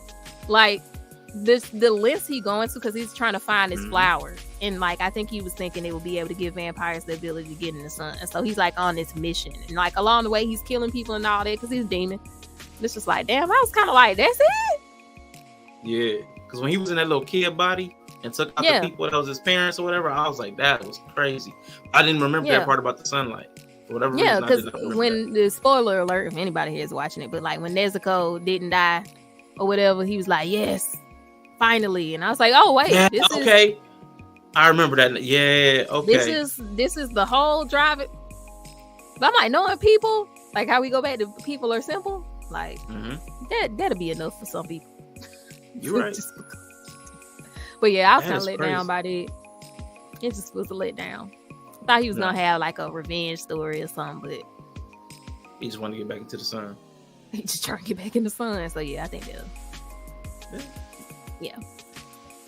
What would you use your vampire ability of compulsion to make people do? Like that's a good one. I probably I don't know. I'm so pro Lestat. I feel like the way he used his stuff is like absolutely what I would do. Like rig card games. Yeah, he was people. He had whole rooms just freezing and stuff. I thought that was kind of cool. But it like just for effect. Just for effect in a conversation. Just watching Lestat rid somebody up that he's interested in. Like he got these superpowers and he's like, I ain't trying to change the world. I'm just trying to like raise up your baby daddy. I think that's like awesome. That's absolutely. I would squander my powers the same way. I wouldn't do anything. Just somebody I like. I like this person. Let me go ahead and pull out all these powers. Like he didn't even reveal to Louis that he could fly. Like this man don't even be flying. Yeah, he don't. Which I don't understand. Because also he traveled on a boat. Like why wouldn't you just fly? He likes the experience. It's like the sunlight thing. I don't want to miss out on the experience. He doesn't want to. He just likes that. Shipped soaking in containers. It's just kind of crazy when you really think about it. Like I just think Louis like, you don't think this man love you? Like he was willing to ride on a boat to Argentina or something, like wherever they was getting them coffins for to travel. He's like, but he could have flown the whole time. Yeah. That's crazy. So yeah, I probably would do the same. I'm a little bit of a romantic. Okay. So I would do something like that. All right. Yeah. Got a few more questions for you. What did you think you would be when you grew up? What was I supposed to be? Fashion? Oh, I kind of did. Fashion designer. Okay. Yeah. When I was in high school, I didn't have but when I was in high school for my senior project, I think I had to do a portfolio to get into FITM, Fashion Institute of Design and Merchandising in California. So I had to do like a portfolio, and I also did an art portfolio in college. So I knew I was going to go to art college. I think I picked fashion design. Dropped out because it was expensive and it was boring. And then I was like, I'll be a nurse. So yeah, pretty much. Yeah. First it was a fashion designer, then it was a nurse. So you've done pretty much the things that you wanted to do. I don't see myself as a fashion designer, but I guess I am doing that. So yeah, I'm talking about you've been able to tap into those lanes of existence. I mean, you may not be like at the heightened potential of it, like the highest potential of it, but technically I am a fashion designer. Yeah. That's kind of weird. So yeah. I didn't when I said it out loud, I was like, oh, I guess I'm kind of doing that. Yeah, that's dope. Yeah, I guess. Mom and wife What were would nowhere on there. That's like the intrusive thought in my head. Like being a mom and a wife is just like nowhere in that at all. Not even. It's kind of crazy because I talked to Shia. She'd be like, I wanted to be a wife and have kids. And I was like, that's great. I love that for you. And there'd be a lot of people that are like that. I mean, a lot of people feel like that. But it's the. You know why I think it's weird? I'm weird, but I think it's weird that like a kid would fantasize about such a highly sexually driven existence as an adult. Like that's why it's just weird to me. But I mention it, I might be making it weird, but like I feel like Lois didn't. I don't know what it is, but like you would say, like Bree would say, the child isn't thinking about it from a sexual lane. They're thinking about it from the way their mind can conceive of it. My mother or my father, they take care of me. I want to be able to give that energy to somebody. So it's not. They're not thinking about the means. I also don't think kids think about it that way. Obviously, there's kids who want to be like their parents. I'm not talking about a 7-year-old being like, I want to be a mom, because like there's such a modeling phase of life. It's like my 5-year-old does everything I do. I'm talking about like teenager. Like once you start to be a teenager, I think it's just strange to not have something else come in and superimpose over that modeling. Exactly, because like a lot of teenage years is rebellion, finding your own identity. So a lot of times you find something else will come and superimpose itself over that initial modeling, the toe for toe kind of thing. So I don't know, it's just kind of a very interesting thing when you hear somebody who is like 15 or 16, like you just want to be a wife and mom. Okay. Yeah. Like and y'all said the religion, but that advertising, man, there's a lot of advertising for family. Man, I don't know, and some of the people who say it I find aren't even like necessarily religious. So it's like it's not necessarily a religious thing. That makes sense to me. Like yeah. It's not a religious but thing. It's packaged so heavy. But that conversation I was talking about, it was from some pseudo religious types, and that marriage thing, that marriage and family thing from people who are so vitriolic, like that stuff just I'm like, they don't seem to be suited for family, but they're driving everybody to family. And it's like everybody's not capable, everybody doesn't want it, but I actually want to have a conversation about pseudo religious values. It's like that, I want to have a conversation about that. I started some notes, and I may get to it, I may not, but that's going to happen. Yeah. I mean, because like once again, little kids want to do, like my kid, she's like, I want to be a wife. I want to be mom. And like, she just copies everything I do, right? Because she's like, you also just do whatever you want all day. It's great. So like, I understand that. But like, once she starts to get older and start to understand there's a world outside and find herself more, I would hope that she would have, something else. Because this is a dream. Like we typically, for most people, we don't all accomplish our dreams anyway. So it's kind of like shoot for the stars, land on the moon. So for me, it's very like you start in there, like that's kind of, you can kind of do that thoughtlessly. Like you could just end up a wife and mom, just like you fucking with some dude. Yeah, like it just, that's what I mean. I think that's my I see what you're saying. Jerk kind of like, ooh, that's kind of really low. Those are things that don't require a lot of application of yourself. Yeah, it's not gonna push you really. I don't think it's gonna push you. It's very easy to have it thoughtlessly, and there's nothing that's gatekeeping you from doing that. Besides, like, if I want to become a nurse, I have to push myself. I gotta go to school. I gotta get a degree. I gotta push myself through some things that are gonna be probably hard and challenging, and like maybe I fail. Like there's things that can literally stop me from getting it if I don't push myself past my current limitations. You could just fuck some dude and become a mom. Yeah. So I don't know. It's just kind of a very low. No, that's actually a good point. But that's also speaking to the problem, I would say, in our culture of why we're having such a problem with relationships, because we see having children and a marriage as the lowest rung of potential. Like I can just back into that. I can just accidentally let that happen. Just because we can do it accidentally, we've modeled that, like I'll say internalized it. Right. So now we accept backing into those positions. Like there should be a it should be a back end. And that's why I think it's like good to have a goal. Like I tell her, like you could become that. You could do that and have, not in the sense of like you can have it all, but in the sense of if you accomplish some measure of something while you're still very young, you'll be much more suited, I think, to bring things to your children's lives. More specifically, you'll be more able to contribute to your children's lives as well. And you won't have to do any of that other sneaky stuff that I think people who get married way too young and get stuck in like very strong, like skewed power dynamics have to do, like hide money away that your husband made, or sleep with one eye open because you don't have anything. Like there's a lot of women who do stuff like that. I'm still told to do stuff like that because I don't work. Like they're like, are you putting money to the side? Like I have a degree. Like I can go make 6 figures. Tomorrow. That fear base. I don't have to steal my husband's money because it's stealing. Like I don't have to do that. So it's just like I find that it creates a lot of bad dynamics. I feel like it's stealing. Like you're stealing your husband's money. I mean, it kind of is. If he doesn't know about it. Yeah, if he doesn't know about it, it's definitely stealing. It's definitely stealing. You ciphering off his money secretly, like that's and for the sole purpose of your advantage. Like it's not for the family. Like you're not siphoning off money. Like okay, we're gonna have a nest egg, like for an emergency fund. Which like most dudes would be like, nest egg. You could just, even if you in your head you was like, she'll go left though. I'm coming for that nest egg. Like you could have it in your head, but like you could probably just tell him like, I just want to have some emergency money on the side. Or start a vacation pot or something. You leaving me as an emergency, so I took all the money. I mean, but you didn't lie to him and like had $50,000 on the side. He never do nothing about it. That's crazy. Exactly.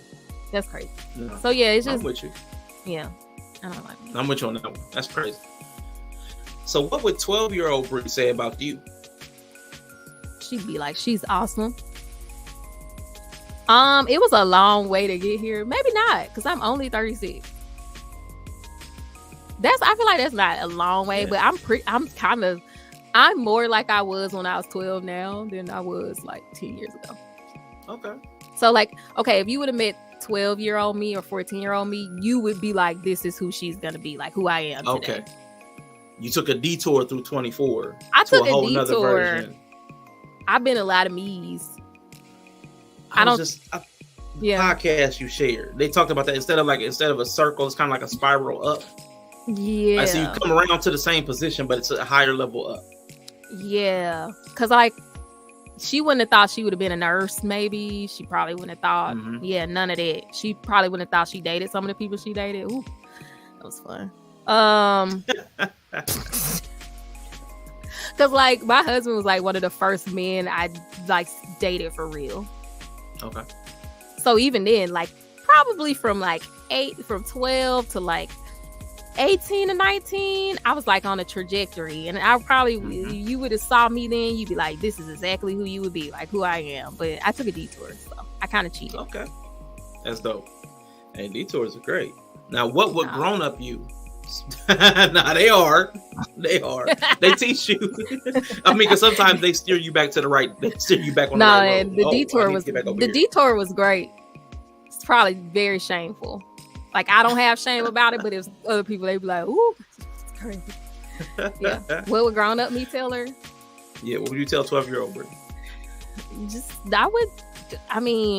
Because I'm like weird. It's like the time travel thing. Like, would you tell her don't do anything? Is there anything I really just could have skipped? Yeah, but even if it wasn't changing an event, would you speak like maybe some affirmation, like, "No, there's nothing wrong with you," or "Don't do this hairstyle in 2 years"? That's what I'm saying. Like I'm trying to think of if there's really anything that I feel like I could have skipped over. Because like you could say, okay, like me and King broke up, you might be like, just stay with him. But I don't think that would have been good either. So now, is there anything I watch? It might be something I'd be like, I really just didn't need to see there. There was this one music video in the like 90s that I saw that I maybe be like, don't turn that TV show on that one night. I mean, she's definitely you didn't sleep. You didn't sleep for like 3 days. It was like something scary. And like I saw it and I had no context for it. And I think it just really disturbed me. And I didn't sleep for like 3 days. So maybe that it would have to be something like that. No, I get you. I poltergeist myself. And I've never gotten the images out of my head. Like ever. That movie wouldn't even be scary. That movie wouldn't even be scary It to wouldn't. anybody now. But Yeah. kid me, when I saw that, It'll be something like that. That's probably it. Like all the guys who just end up being assholes, I still be like, yeah, go talk to them. Like I'd push younger me to still talk to them. okay, go do it. Yeah, I'll do it. What about yourself has surprised you the most, good or bad? That I'm married. I told you, my mom thought I was a lesbian, so. Lois was like, I thought you were gay. Princella I wasn't "Wow, doing, y'all are." but it's crazy because this black parents really be tripping because I wasn't doing nothing. That's why she thought I was lesbian.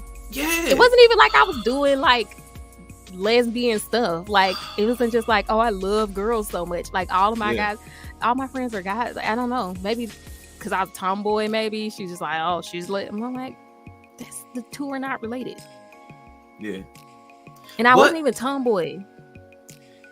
I would say that generation of parents, they were kind of simple. Like the way they thought stuff, it was like super black or white. If it's not this, it's this. Like, oh, you're not chasing boys, you must be gay. It's like, or I'm just fucking 16. Yeah. Isn't this what you want? Like, wait, but it was weird because it's like, isn't this what you want? You don't want your daughter to care about boys.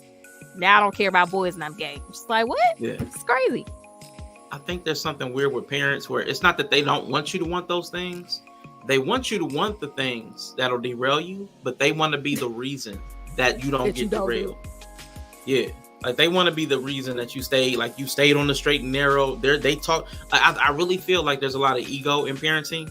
Like they want to be the driving force. They want the credit for your success as opposed to just, I want you to be successful. And I think there's a lot of that in a lot of parents. I think Lois kind of even just braced herself for teenagers to just be so rebellious to anything she said too. I think for her, it was kind of also a little bit of that. Like, well, since I told you, you know, I don't want you messing with boys, you're probably just going to go right over to the boys. So I think in her head also, she probably just thought, you know, teenagers, you tell them not to do it, they do the opposite. They're gonna do but it. I didn't. Yeah, so I guess she just like, oh. So it was funny when I met King. She's like, oh. I think she was like really shocked. It was a guy. Yeah. So yeah. Like, surprise, surprise. Surprise, surprise. Yeah. All right, Bree, if you weren't you, who would you want to be next? What's that? Nah, let's just say in the next life. Yeah. If I came back as a that's the sound bite. I'm scared. I was like, if I came back as a black man, I would be going crazy. We end it all as fast as possible. Maybe I would be Glorilla's baby because she said she got a membership to Planned Parenthood. Okay, I get to choose. Yeah, you get to choose. You're not automatically defaulted as a black man. Who would you choose to be? I don't have anybody I would choose to be because it's like they don't exist yet. Okay. They don't exist yet. So that's why I have to think, like, if I went, let's just say I don't come back as a black woman again, like, what would I want to come back as? Actually, I probably would want to come back as Asian. Okay. Yeah, that'd be like just a whole different culture, but not one of the ones where women can't drive. Like, I want to go. So then I have to think about Asian society. Yeah, because then I'd be like, I wouldn't want to be like British, right? Like, I wouldn't want to be like, I don't want to be white. I just don't want to be white. Yeah. Just say, call it what you want. So yeah, maybe some Asian, but not North Korean. Yeah. No. I don't want to be North Korean. Not Glorilla, yeah. So yeah, I want to come back as Asian next time. All right. Have you ever beaten up a guy, Brie? No. Okay. I did square up with this kid one time when I was 12. It was a boy. We were at the skating rink because he was chasing my friend around the skating rink. She was really cute and he liked her. And this was before boys were taught that rape culture is bad. Yeah. And she was like not into him, and he kept following her around to the point where like she ran into the girls' bathroom to like get away from this guy because I think he was like harassing her. And then I like squared up with him and threatened to hit him with my skates, which I had taken off. That's where the aggression comes from. The protector. Well, you have a protector in you. Yeah, but I was like smaller than her. I don't think that matters. Like you said, you Yeah. carry you carry big energy. So I think that Yeah. 6'8" person's always been in there. Yeah, so no, I've never like actually gotten into a fight with a man. I've been willing to, but it's usually only those situations where I feel like I have to. Maybe I have to like Step put up for myself in. Yeah, I did mush a boyfriend's head into a window one time while he was driving. He deserved it. Yeah, bitch. Okay. Anyway, I don't know if that counts. that counts. That counts. That counts. He got Okay. punked. He got punked. Yeah. I am going to play one more BRI candy, and then we are going to get into the last few questions. Yeah. Maybe like 7 or 8 more. Let's see who this is. 숨을 내쉬고 better life 경계를 넘어서 life 내 품에 널 안을래 다른 생각은 하지 마 난 세상을 가진 새로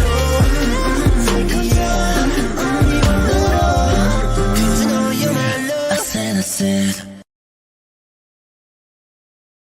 Woo, we love us some film boys. I love a film boy. I had to get Kai in there. I was gonna say I'm about to be disappointed. Now you got some good, Nah. you got good ones because that was NCT. What was the first one? Was that NCT too? That first one was Baekhyun or something. I don't know how to pronounce it. Was it super? I was like, Baekhyun. is it Super M or something? I seen some of them before. BAEKYUN. Yeah, Baekhyun. yeah. It's called Okay. Bite Me. So I was like, oh, perfect. Vampire stuff. Oh, I was that's looking for vampire cute. stuff. Let me go watch But the that video 10 times. Kai didn't have any vampire stuff, but he kind of looked gothic in that one with the pale skin. Yeah. So I was like, He don't that have works. to. It's all right. Yeah. How long till he gets out of the military? We got like another year left. About So another year. sad. A year and a fella. half, actually. Yeah, Poor fella. I know it's not fair. So yeah, It's not. appreciate it. The eye candy. Yeah, got some BRI candy. Now, Bree, what about humanity? Inya, this is for you. What about Oh, Lord. humanity gives you the most hope? Inya. Look for Inya. Yeah, hope and positivity. Yeah. Let's see. I Care trust Bear nature. stare. I trust that nature will sort it all out. That's hopeful. Nah, no, That is hopeful. no. That 'cause nature you were will just talking always about prevail. nature. Nope, because you talk about it That's sorts out hopeful. people. No, It do. because it sorts That's people hope. out. I'm hopeful that nature will always prevail. But that means That's eliminating people too. Sometimes. But then new better people come out. It's like the iPhone 14. Human Pro. I'm hopeful that everything always works out for the better good. How about that? Is that hopeful? Is that hope? The better good, the long arc of justice has been toward. Moral arc of the universe has been towards justice. And Good is that triumphs hopeful enough later. for you? That's about as close as we're probably going to get. Do you think? I Probably. feel like that's a hopeful statement. It doesn't, only because I know the context in which you mean it. It's like it's both. It's this dualistic. It's Yeah. very dualistic. It's like it's hopeful in that ultimate good will win, Yeah. but it's at the cost of a lot of mid and lower. Like there's going to be a lot of death. I mean, some good people, some higher up people die too. It's all just part of it. Y'all know my favorite anime character is trying to wipe out half of humanity. I don't know what to tell y'all. See, there you go. Yes. It's hope. Yay! I can't stand y'all. You could Twan been trying to save me forever. He's just tired of me. So Nothing we can do. yeah. What makes you wish we could get yeeted into the sun? Like I'm trying to think of something that I see that I'd be like, this why Jesus ain't coming back. Yeah, one of them. When I hear Go ahead and say it. Go ahead and say it. Go ahead and say it. Go ahead and No. say it. I Go ahead and say I Go try ahead and to. say it. Ooh. I Go can't. ahead Well, and it's say because it, I can't please. definitively say it. Please. I say can't it. definitively say it. But It my don't matter. theory is that these people have an IQ under 100 or right at 100. So it's like I hear some of them talk, and it's just I'd be like, this why Jesus ain't coming back. I just hear them talk. It's some specific people, but it's an archetype at this point. Mm-hmm. Fresh and Fit definitely makes me wish we would get yeeted to the sun. They one of them. I've been completely engrossed in this Chinese lady. Yes. It's great. I'm enjoying it, but I'd be like, this why Jesus ain't coming back. Well, these are perfect. alphas? Yeah, they're alphas. Hold up, because man, that's funny, because I did have some questions where their name comes up. So I'm going to go ahead and... Yeah, that's interesting. When you said this, let me move those up real quick. Hold up. And watching that hardly initiated debate, that made me want to get yeeted into the sun. Just the whole debate. Like, the whole thing just made me want to just like, this is why we can't have nice things. And also the commentary on the 4B movement. Yeah, that's... By not Korean people. In westernized feminazis. Whew. Okay. All right. So yeah, I guess that would go under the umbrella of uninformed teachers. Yeah, uninformed. Maybe. I wish we could do something. I wish we had the power to remove people. But what I've learned though is that there's somebody for everybody. So no matter how poorly constructed, no matter what, somebody will gravitate to it. Like this. Oh yeah, because other people are stupid. If your IQ is 100, there's definitely somebody hovering at a smooth 80 that's gonna listen to you. So I mean, yeah. But it's not even sometimes the intelligence. Sometimes people will be gravitated to the way they say stuff. Oh yeah. Like there'll be something other than like I'm like, or oh my money, God, or the power they represent, or the dream that they all represent, of that, or the position. It's always something. Mm-hmm. It's always something. I'm like, I'm losing hope. But you shouldn't. Nature will straighten them out. Nature will straighten them out. We all die. That's the only hope I have. We all die, and they'll die too. That's as good as I can get. I'm gonna work my way to the question. Die. Yeah, they're gonna die too. That's the one thing I know, they won't live forever. So that's the good part. If you made heaven and hell, what would they be like, Britt? Ooh, I think heaven would be like really aesthetic. Like I love K-dramas, which are like Korean dramas, because the lighting is perfect and everybody looks great. It'd be like that. It'd be like a K-drama, like, or a romance novel. You could just live out your favorite like fantasy world. Just like Nerve Gear. Like everybody just manifests their fantasy and just get to live in it. That to me, that'd be heaven. That's great. Okay. Hell would just be like, I could probably keep hell as it is, but for me, hell is just like the absence of anything. Like you just kind of just alone with your negative emotions, or just like absence of anything. And I'm totally okay with people being tortured for the rest of eternity by their own emotional whims that they couldn't get a handle on in life and hurt other people because of them. Like I'm totally okay with that. So I hope that my version of hell isn't real for y'all's sake. I would almost prefer the fire. Like I wouldn't want to ruminate for an eternity. Like for an eternity, my darkest internal rumination. Well, all that thinking you didn't do in life, you got to make up for it. Yeah, I'm okay with it. Like when people try to tell me how terrible my God is or something, I'd be like, yeah, I'm cool. Which way you think you're going? I don't know. Up or down? I don't think it's up or down, but I don't know. I really don't know. I hope I go to whatever one is good, good enough, and allows for continued smashing and experiencing things in the human body, just in its perfected form. In its perfected form, smashing. Yeah, because I think the earth is a part of the story just as much as everything. So I think the earth will always be a part of the story. I just think it'll be in its maybe perfected form. So I don't think that there's a heaven that is not with an earth. Like I think heaven and earth are bound. They're like partners, and I just don't. My idea of heaven never is sans earth. So yeah. So hopefully I get has a question. Yeah. You mean people will create their own hell in a way? Yeah. People do create their own hell already. It's gonna be more of that, but into perpetuity. I love that word. So people already do it. Ooh, so I mean, you're just gonna keep doing more of the same. I just feel like you're just gonna do more of the same. Then maybe you won't have a body to do it with or hurt others, but that would be worse. kind of keep doing the same thing. You just can finally hurt yourself the way you hurt everybody else through your shitty thoughts and unregulated soul. What if that really is hell? Because like, look, because like in therapy, I know I didn't have many sessions, but the guy was talking about the way to get out of like the negative mental spaces, like depression and stuff like that, is through embodiment.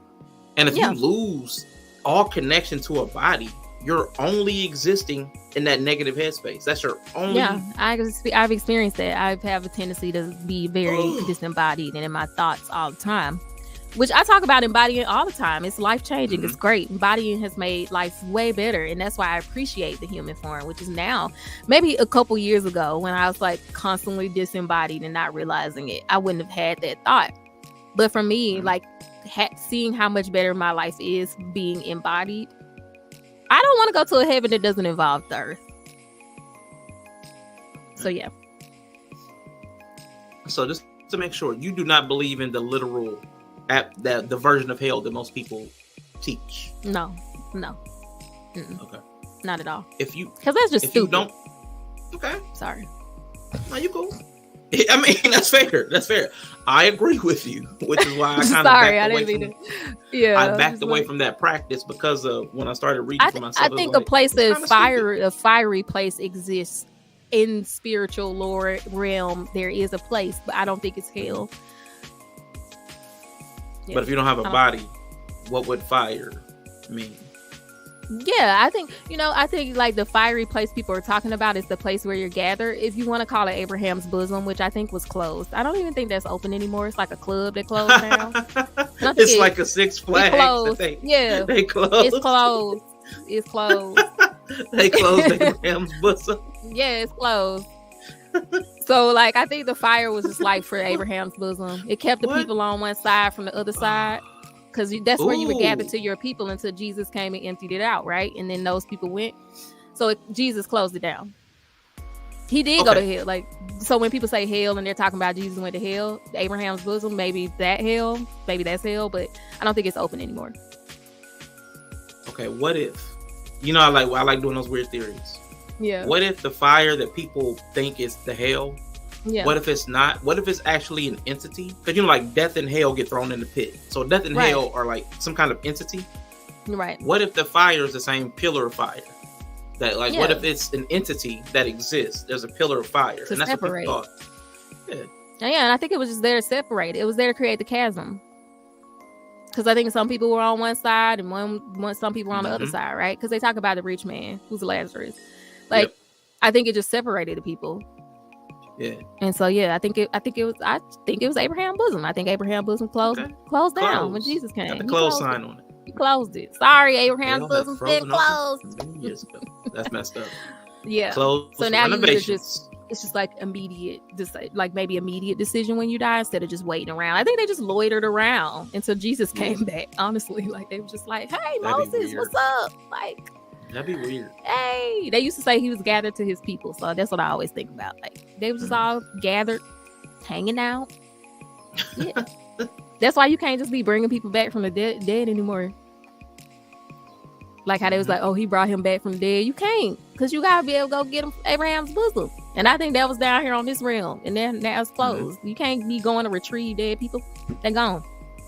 They're gone. They're gone. When you dead, you gone now. So now okay. So my next question, and this is where the fresh and fit came in, because if you don't believe in literal hell, what is fresh and fit? Oh my God, hell!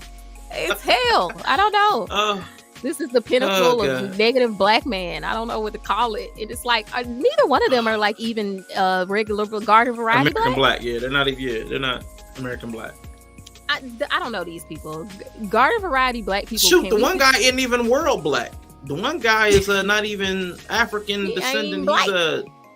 Ain't he Arab? Nasid, I don't know his name. Yeah, he's Arab or something. He's not black, half black, any black. That's what we need to gatekeep. Child, I'm tired of these not garden variety black people being Myron Gaines and fresh ugly. I'm sorry, but still, tell us what you think about anybody that doesn't know. What's his name? Fresh CEO, the darker skin of the two, who doesn't dabble in the dark, who doesn't like shaquishas, all the stuff he said with his dark skin mama. Wouldn't got She's him so an little. Asian girl pregnant. And now She's a they little trying to thing. fight. She talking about some. Oh, she an escort. That just make you look worse. Yeah. How you But exposing what do she you an think about escort? Make it's so dumb.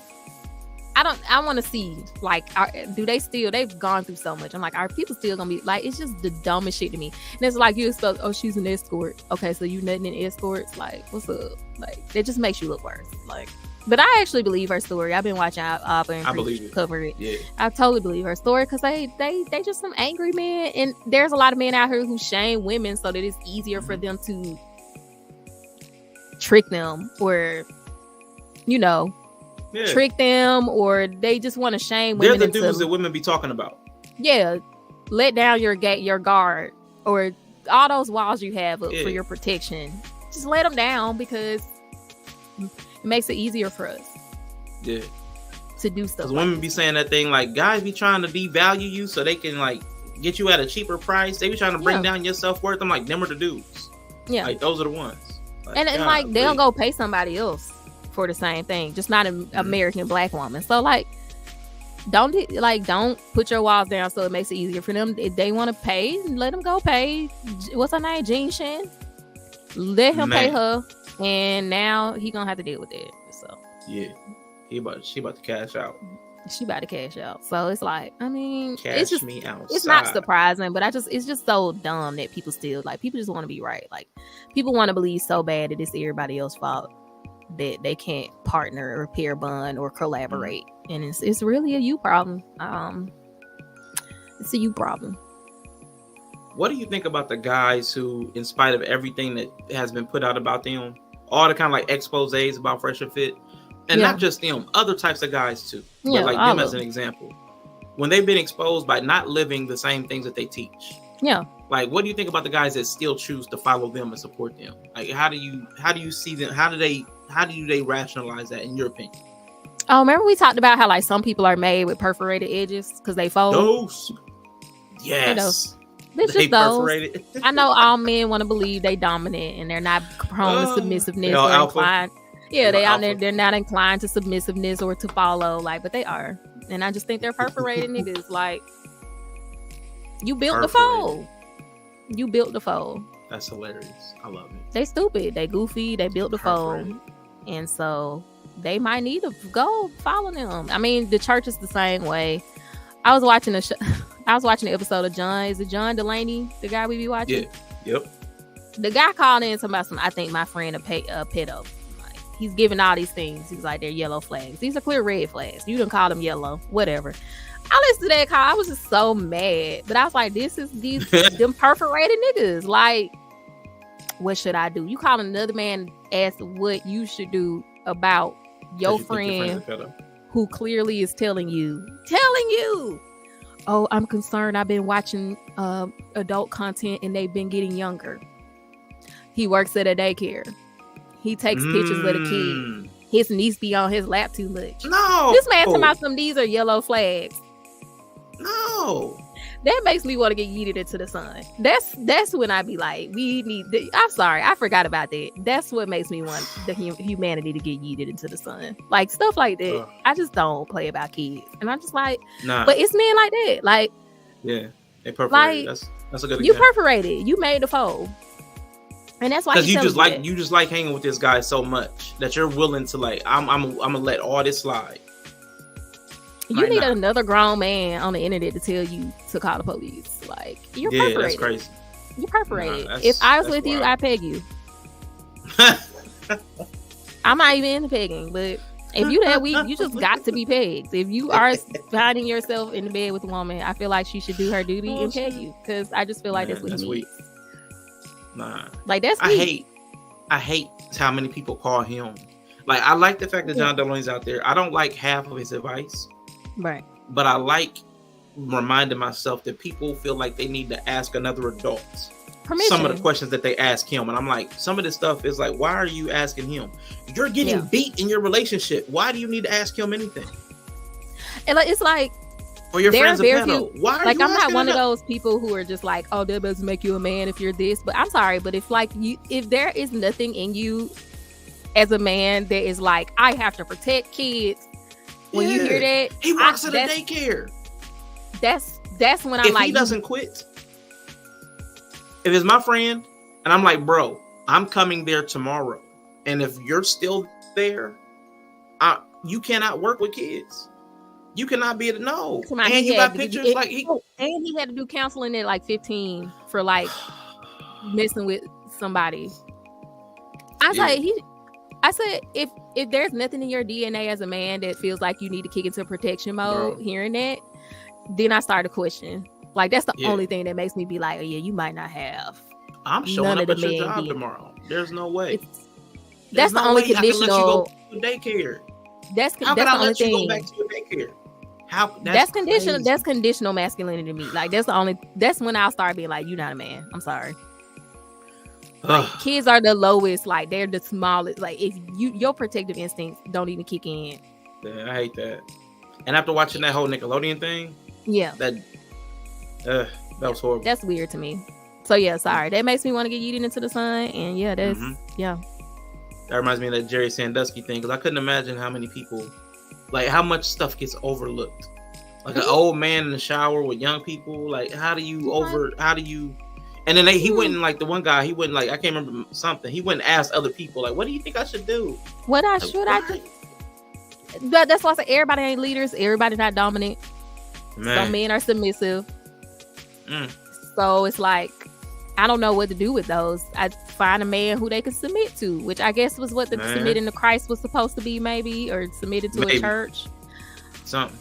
But I mean, I can understand why it's a like, okay, like not to get too far into the Bible, but like when they said they wanted a king over them, I was like, y'all sure? You sure about that? I don't know. Men come with a lot of problems, especially men in power.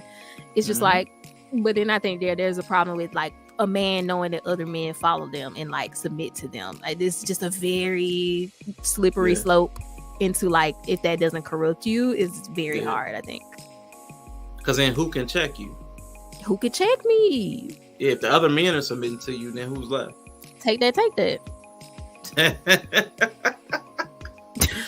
Oh God. I'm just saying, like, this man what do y'all want? Like, this man got black people, because you know black people are historically conservative, and especially black men. They funny about butt stuff, clenched up. I mean, you get to the point in life where you have enough money to make men let go of their worst, like give you consent to make their worst fear happen, have them participate into it. Like, y'all created a monster. You created a monster. You can't tell that man nothing. Yeah. How could you?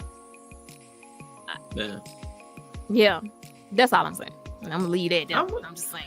I'm with you. It's crazy. We need to be able to more thoughtfully interface with the power dynamics that we're helping to create. Yeah. And a lot of times we give up our agency. Like homeboy, like you said about not turning in his friend, like he's giving up the power over children to somebody who's admitted that they're a predator. Like, I'm taking pictures of them. Like, no, that's not okay. That's not okay. Like, no. There's so many outlets for this man that don't even require literal confrontation. You could report him anonymously to the police. You could report him to the daycare, because that's against the rule for providers to take pictures of the kids in their care, generally speaking. There's so many like even passive ways where he never has to even confront the guy, and he's just not doing anything. He's calling the internet and asking another grown man what he should do. It's just like crazy. But see, my only problem with that is, and I know we no, I always had a camera, but I just didn't care enough to move stuff around. It's an interview today. You gotta a whole specific thing that I ain't gonna get into, but you know, interviewing is a specific thing, and you should show up. You should show up for an interview so that they're not the only person. The person being interviewed is not the only person on camera. That's a pet peeve. But what's up, Greg Bryant? I'm gonna leave that. I'm gonna let old boy go, because I don't know, that bothers me. Only got I think because y'all got me in that Nickelodeon thing. So now, like, anyway. Yeah, no, but it's a conversation that's been coming up. But like people look, you know, it pisses me off because some people who I think have the same propensity to make the same choices in the same situation are just like, I can't believe that. Oh, protect the kids. I'm like, most of y'all weak ass people ain't safe. built to even protect. Even if you safe, a lot of people just not. It's harder to protect than people give credit for. It's you can't really be likable and a protector. I don't know what else to say. Yeah, and that's what I meant. Like, they're not safe in the fact that they're perforated, as you said. Yeah, like they'll go along because I like the person. We've seen too much fuckery on the internet.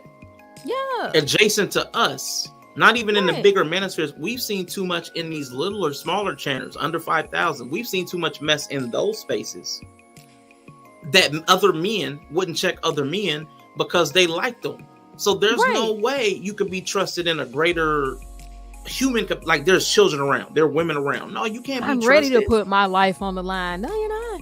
It's not easy. It's not. No. It's not. No, you're not. You're not. Get out of here. So I just was like liars. It just makes me want that I want us to be eaten into the sun. Anyway. Good time for this. Well, hold up. Okay. It's just I promise you, there's I'm gonna go click because we're gonna have like just like our Discord, we're gonna have like a review because I saw this conversation and I'm like, oh, we're gonna have to talk about this because these dudes are not leaders. And I'm gonna talk about it a little bit tomorrow using the hardly initiated. But these dudes, we got to be able to say something or do something because it can't go unreported. But Bree, what's your favorite curse word? Let's change. Let's get some stuff out of here. I would say probably fuck. Okay. Because it's the U vowel sound. I'm Southern, so the way I say like I just think it's my favorite one to say. The consonant sound at the end is the perfect, ending for the U sound. It's just a very nice word. It covers so much, many emotions, a lot of utility. A lot of utility. It's definitely my favorite. And then my favorite regular word is like, I like perpetuity is up there right now. I also like defenestration. I love defenestration. What? That's like one. What does that mean? Defenestration. It's What's like that mean? Being thrown out of a window. Wow. It's very random. But it's like, it's kind of random. I like that word. That's not bad though. I think some people need to be defenestrated. Was that how I would say it? Defenestration, I like it. Last thing, Bree, that made you cry. I be crying all the time. Let me see. Hold on. I like to cry. Let me see. I like to cry. The thing is, I don't really. That boat thing? Did you cry at that boat thing from the fifth column with the dude that had that story? He was telling that story about the guy who ended up getting cancer. He got back from drugs. I did cry, but I might have cried after that too. Man, you be crying because that was what yesterday. I like tapping into emotions like when I want to. That's what's up. I'm not really like an emotional swing person. So like typically, especially like high stress situations, I'm very like even keeled. Okay. I'm very stoic. So like I choose to tap into emotions. So sometimes I'll be like, let me go on TikTok and watch stuff that's gonna make me cry. Bluey. Oh, Bluey, I think. Bluey? Yeah. There's this one episode. Isn't that the cute dog or something? Yes, I be crying. I love Bluey. It's so wholesome. Like it's a healing cry. Like okay, there's an app called Lemonade, and it's like it was supposed to be the TikTok killer, but it's made from the same people who make TikTok. I have a list. Like my Lemonade page is very popular. Like I don't have a lot of followers, but my posts, because I make posts for anime when you want to watch, when you want to heal. I have one anime to watch when you want a clean cry. So I call it a clean cry because it's not like a sad cry. It's a very healing, like cathartic cry. Okay. And that's how, like, that's what Bluey is. Like, it's a very healing cry. Like, it's good. It's like, that's nice. So wholesome. You just have to cry. Like when, I think my favorite one, I don't do it. I haven't seen it in years. But like when the kids get the hearing aid and hear their parents, or the kid, or they get the colorblind kids get the glasses and they can see color. Oh, I love those. Oh man. Because it's a Bluey episode. I don't think it's like I can't remember what it's called. Is it Sleepy Time or something like that? It's like the youngest Bingo. She's you know, she's trying to sleep in her own bed because she's a big girl now. She has this whole dream sequence with her sister and her mother, and they have this classical song called Jupiter playing in the back, which is a beautiful classical music piece. I love classical music, so also it's very emotional piece. And then like the end of it, she like reconciles within herself that she has to grow up and let go of certain things. And then her mom is like the sun in her world, and the mom is like, no matter where I go, I always love you. It's so wholesome. Like it's beautiful. I'd be up at 3 a.m. crying to that video. I will cut it on at 3 a.m. by myself and cry. It's my favorite thing. Hey, so watch it. Yeah, I probably won't, but that sounds. You should watch it and cry. Perfect for you. I'm okay, but I'm a mom, so it's probably tapping into like how moms feel about their kids and like. Yeah. No, I'm already. That's a vanilla fuck. It's not a vanilla answer. There's only so many curse words. I mean, yeah. But Greg is Greg. You know, he's probably got some kind of special. I mean, does cunt count? But I don't really say cunt. Yeah. I got 4 last questions for you. As a Jesusian, it's not you. How does that all kind of names for me? Yeah, as a Jesusian, how does that relationship inform who and how you are? Jesusian. I don't know. Like, if people ask me that, I be like, I don't know. You don't know? Cause like this is the thing, I'm so radically different than I was before I got saved. I guess it's the term we use. I hate that. Okay. It's kind of the best way to describe it. I'm so radically different. It's almost like I have memory loss. Like I don't really even. I have blocks of. It's probably depression as well, but I have blocks of time I don't really remember. It's not like I was under the influence or anything. It's just like they say that. They say sometimes if you have depression, like you kind of will have memory loss or so. Like so maybe it's some of that. But I had depression before. So in like late 20s, right? And so like after I got saved, I never struggled with it again. I don't really struggle with it anymore. Haven't struggled with it again. I used to get sleep paralysis all the time. Somehow that went away once I got saved. I don't know why. I just have not had sleep paralysis since I got saved. That's dope. Weird correlation. I used to have it like almost every night too. Like it was like a constant thing. So when it stopped, I just like, wow. And then it was kind of like, it never happened again. Same with my mom. She used to have like a lot of problems, and then some of them just went away. And we're not saying it was that, but it's just strange. It just happened. Yeah. So like they happened at the same time. So, but it's easy to say at the same time. Like, but we know, yeah, that you know, because I remember it being a conversation. But I'm not saying it was that, but I kind of just don't relate to my old self very well. So it's kind of even hard to say like how it's informing, because I'm sure it's very deeply ingrained in me at this point. That it's like before my thought process even starts, it's probably there. So it formulates everything, how I see everything. So it's really hard to as far as how it curves my dark tendencies, that's probably the biggest one.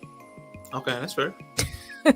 Because before I believed in God, I'm inclined to, I'm very morally ambiguous. I'm not gonna say I'm inclined to it either way, so I'm just kind of ambiguous.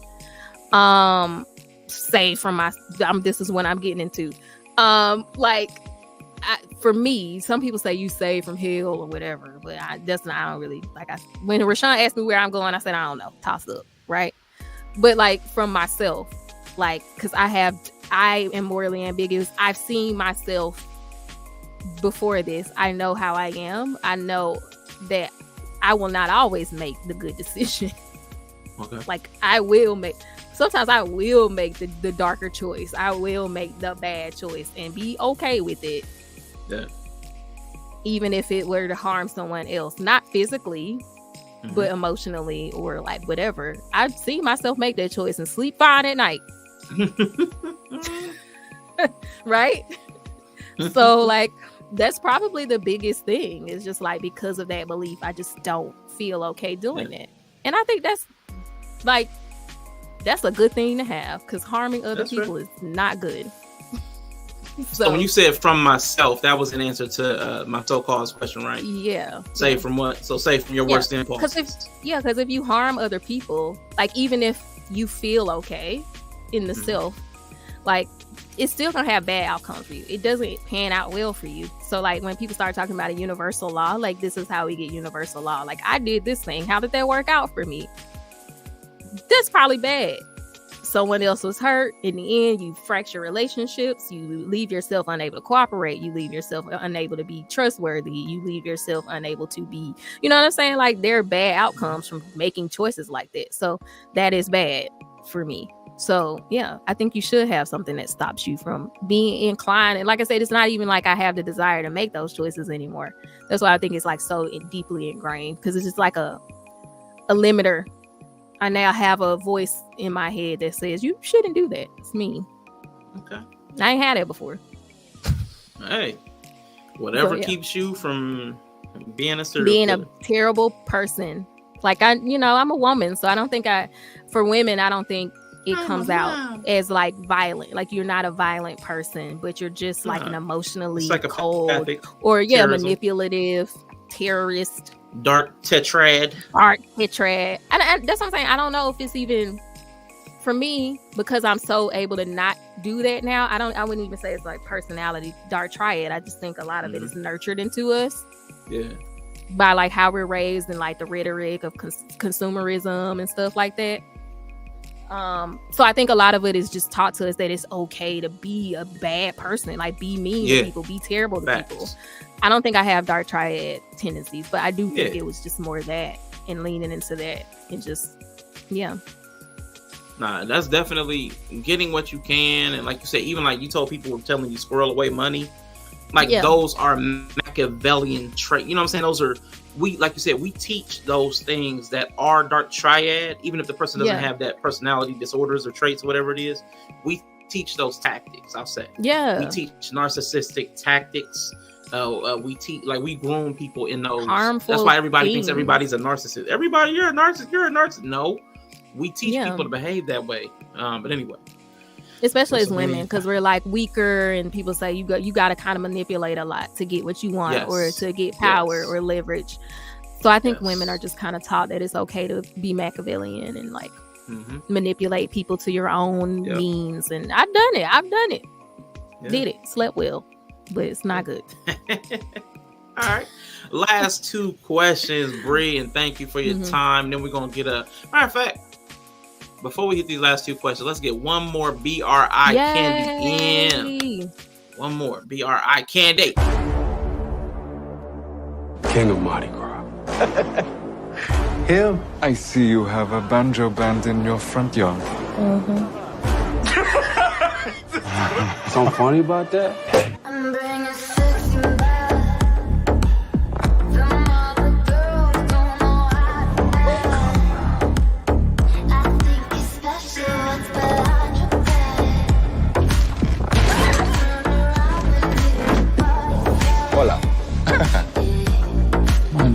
Bro, look, that's so extra. Why he was that girl coughing like that?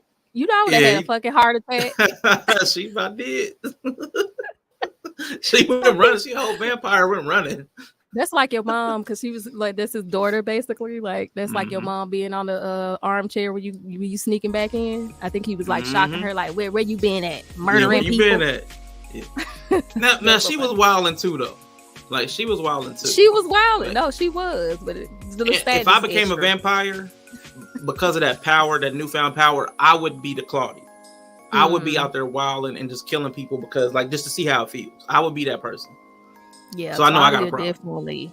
Yeah. Quantum, you should definitely watch it. I love it. Lestat's extra. He's a stunt queen. If it's the normal way to do it, Lestat's not gonna do it normal. He's always extra. So always gonna be extra. Yeah. My week with wrestling. You did a week with wrestling. What does that mean, Quantum? Crying. Okay. And Yella got caught a few times this weekend. It's good to cry. It's good. Go watch something that'll make you cry. I like. And there were some long-term storylines, like I would say like a series, like I don't know. I can't think, like something that's going like for 2-3 seasons, 2-3 years. You've been watching the character develop. There was a big payoff at this last WrestleMania of somebody's development that involved their deceased dad, and people kept referencing the person's deceased dad and family. Yeah. So he finally got to the top of the mountain that that he had never ever gotten to. He had left, prodigal son, came back, and fought his way and got cheated so many times, and then finally, boom. And so I mean, there was a lot of dudes crying for Cody. Cody crybabies. Me. You play a good Passion City Church CD, I'll be in the car crying. It don't take much. Yeah. So it was dope, and even the professionals. I mean, the other wrestlers, like he said, the announcers. She tried to announce that he won. Her and the new champion. I mean, everybody was balling. It was cool though. It was cool, a good crowd cry too, a collective cry. Oh yeah, it was dope. Ooh, that is like, that's good. Okay. You dead inside. That'll probably make you cry too. Grand Canyon, yeah. I think like big like nature. I remember when I went to Mount Rainier. That like Mount Rainier about made me cry. Yeah, I like nature. It's majestic. I get a little, I get a little awestruck with nature. So I know it's just nothing to some people, but it's we all tuned up. I used to not cry a lot when I was in my dark days. I think probably just needed to cry more. Let me in. That's what Jesus be saying too.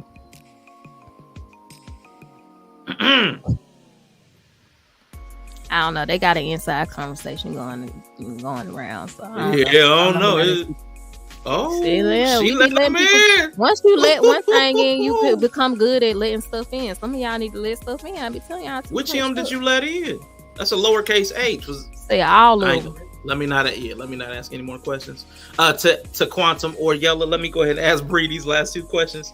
My child changed like 5 times a day. I just gotta say this. She's in her 3rd outfit of the day. That's what's up. She's gonna be a fashion designer. Mm-hmm. She's gonna be a fashion designer. Oh, that's dope. I like people that swap in and out of energies as they move through the day. Like I like that people that can do that. Yeah. I always felt like you had the outfit and you stayed in it all day, and then like I was around other people like, no, you can do whatever you want. And I'm like, you know what, you're right. I can do whatever I want. Yeah, I can leave the air on and open all the windows. Like I can do whatever. Man, let me tell you, it's nothing like it. Man. I don't know. They have. I'm curious, but I don't want to know either. I want to know, but I don't want to know. Don't ask. But Bree, I want to know something that you cannot live without. I'll get 2 answers because like my phone, I can't live without my phone. But it's 2024. Like who really can? Yeah. Easy answer. Right. And then I don't want to do something like can't live without. Mm-hmm. Unfortunately, I feel like I could live with like there's things I wouldn't want to live without. Maybe it'd be terrible if I didn't have them. I don't want to go dark and think about people because I can't think of any person I would want to have to be forced to live without. But I figure it out. But let's see. A thing or something. Okay. Let's see. Yeah. What about music or anime? I think I was gonna say I feel like color. Music is like very important to me. More so than anime because I've always just listened to music. I feel music a lot. Mm-hmm. You would think like I would have gone to school to study music or something because I just really feel music. Like I just love music. And I thought everybody was that way, and now I've learned that everybody is not that way. Everybody doesn't feel music the way I think maybe I feel music. So maybe music, because it got me through like nursing school and everything. Like I've just always had, from the time we had music online, I've just always kept a big playlist of music that I always have access to. So like when iPods first came out, it was like the best for me. But I was the person, I kept a cassette player when cassettes came out. And I kept a CD player, so I'ma always have music with me. So I think music. Okay. I like that. And last question. What do you love most about yourself? My brain. There you go. Brain. I'm really intelligent. Okay. You love your mind. Okay. Yeah. I think I like that I'm intelligent and I have the ability to think in a different way than most people. Yeah. It's annoying sometimes, but then I think it's also good. I wouldn't want to be like not me. I wouldn't want to be like normal, a normie. Yeah. Yeah. I'm with that, Bree. We definitely love your mind as well, and we love that you took the time to sit down with us. Is there anything, Bree, that you would like to share with the people? No. I hate all y'all. We need to get yeeted into the sun.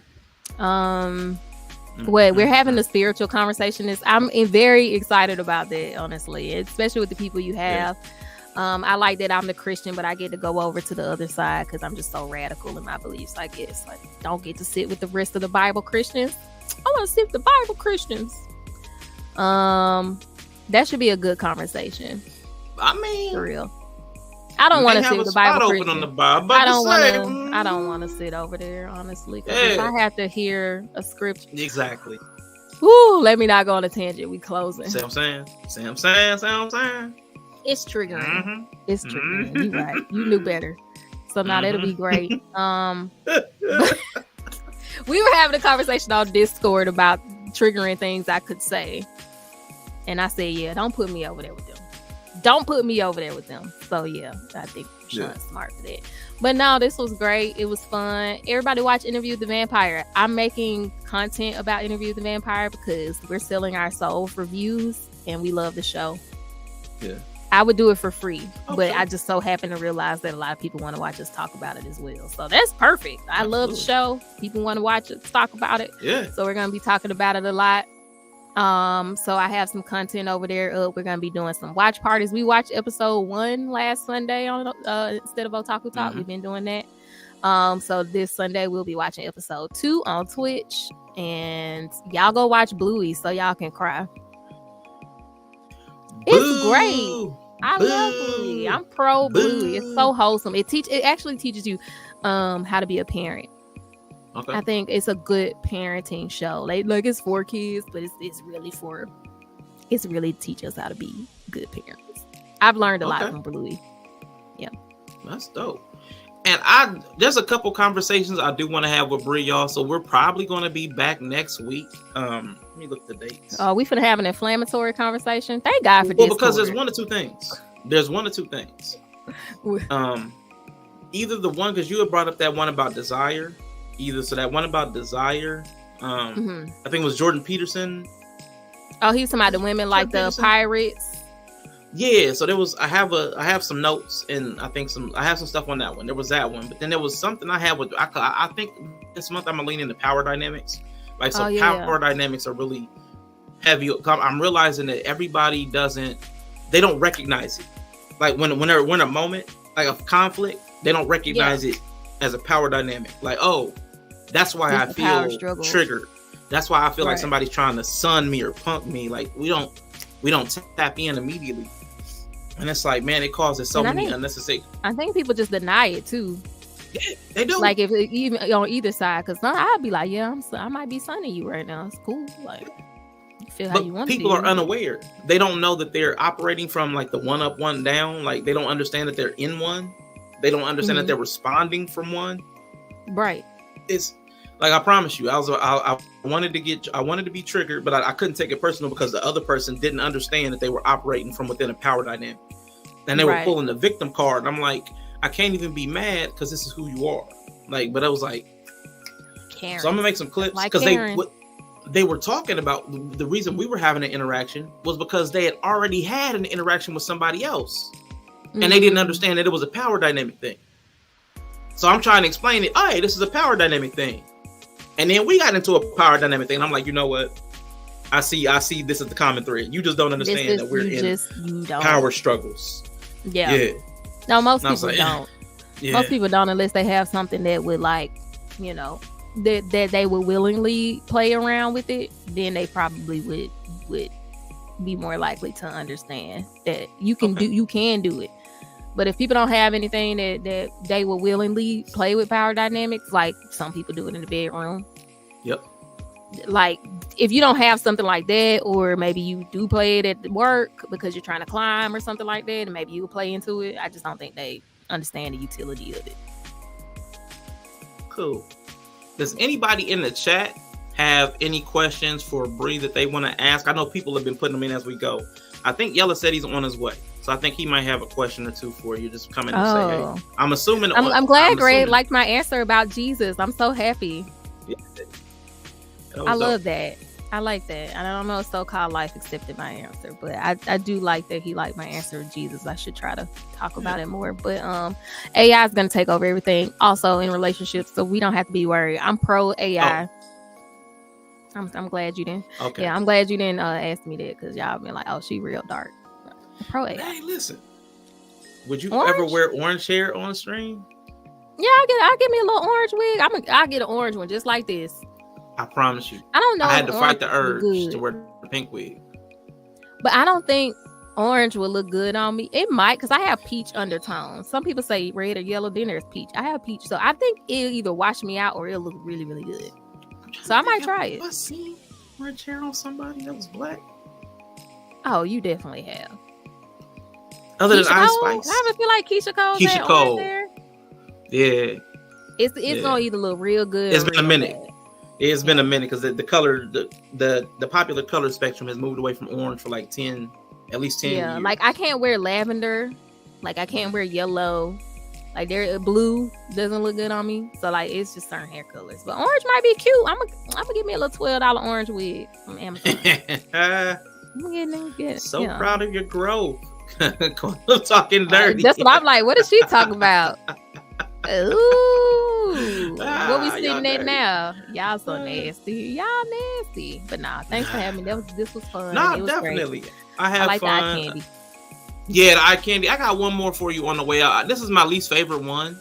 Who is it though? I want to see why. It's Tameen, but it's Tommy. It was Tameen. I don't know how to pronounce these names, y'all. If you are from or related to an Asian community, please forgive me for butchering these names because my tongue is not meant to say these names. Said, not it's my just tongue not built is not for it. to say these It's not names. built for it. It's just not. It's not used to the. It's just the different vowel formation. sounds. It's just different Not vowel used to it. sounds. You can do it. Not used to it. But it's what did you say the name was again? Timon. Timing. Anyway, it's him, and it looks vampiric, but I didn't like the sound as much. But it doesn't matter. Oh man, you should have did Riz. I thought about, but I wanted it to look vampiric. I wanted it to, fit the theme. You know what I'm saying? Yeah. So I should have did Rizness. I should have went ahead and did Rizness anyway. But yeah, this is some more BRI candy before we head out.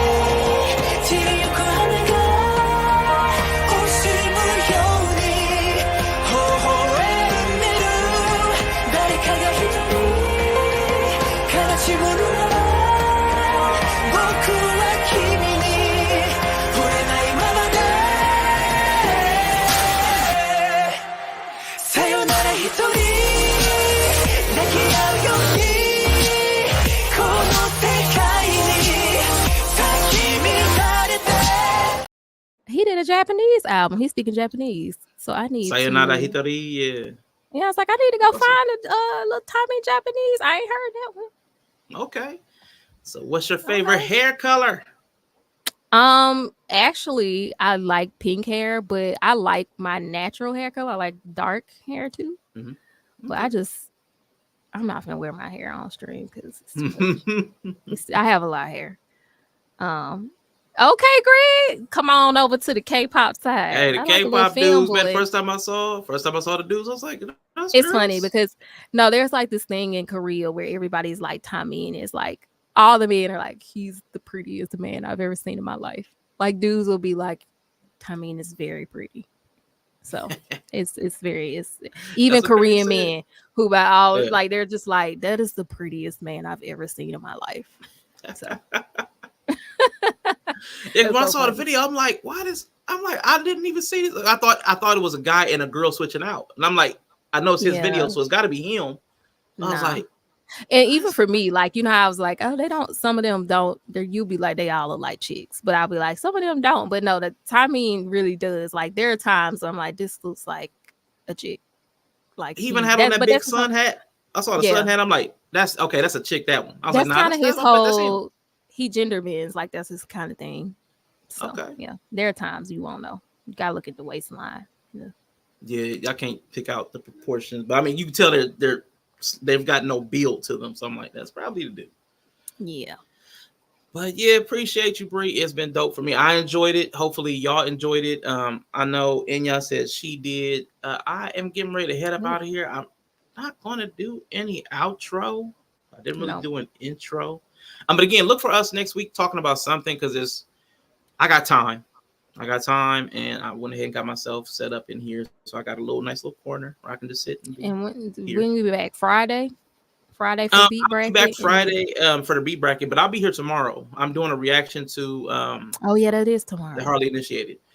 So if you're free, if anybody wants to come up, we can talk about that because I have it clipped up into sections. I'm not going to do that, Bree. I'm gonna save that one for you. I'm gonna save the one for you. The other one. You that know, you keep talking about? Nah, Benevolent Dictator. I'm gonna save Benevolent Dictator. I'm gonna say why? Because you know that's triggering for me. I know. I'm getting hot. I'm just getting hot. Thinking about hearing them goof troops. Where is this man?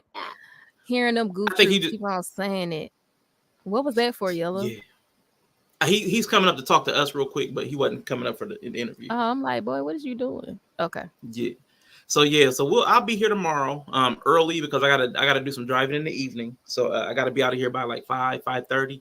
So I'll be here early again, like 1 o'clock, 2 o'clock at the latest. But I have like 4 different topics from that section. I may not hit all of them, so you'll see. I'll be here tomorrow. Be here if you want to. Y'all can. I'll open the panel up and y'all can talk about what I'm talking about. Friday is beat bracket. Saturday and Sunday, we'll be doing the religious talks on Saturday and Sunday. Look at her Bayless that Saturday and Sunday. So I mean, it's every day. We're gonna be here every day for a minute. Tomorrow I'll be here with anybody who wants to come. Friday is beat bracket. Saturday is religious conversation with Bree, Conscious, and IG. Sunday is religious conversation with Yella, Dury, My So-Called Life, and Rico. Monday is beat bracket, and then we'll see what's going on next week. So from now through Monday of next week, we'll be here with something. Yeah, you came late, no Diddy. But man, I appreciate all of y'all. Let me see if I can hit something on the way out for y'all. Let me see. There's going to have to be some eye candy. Yeah. Oh, remember, first of y'all, remember Bree's a vampire. I got the video, I got the photo evidence. This was taken in 1890. Yep. Bree is a vampire. That's the first thing we've learned today. And next, I guess this is what Bree looks for in eye candy.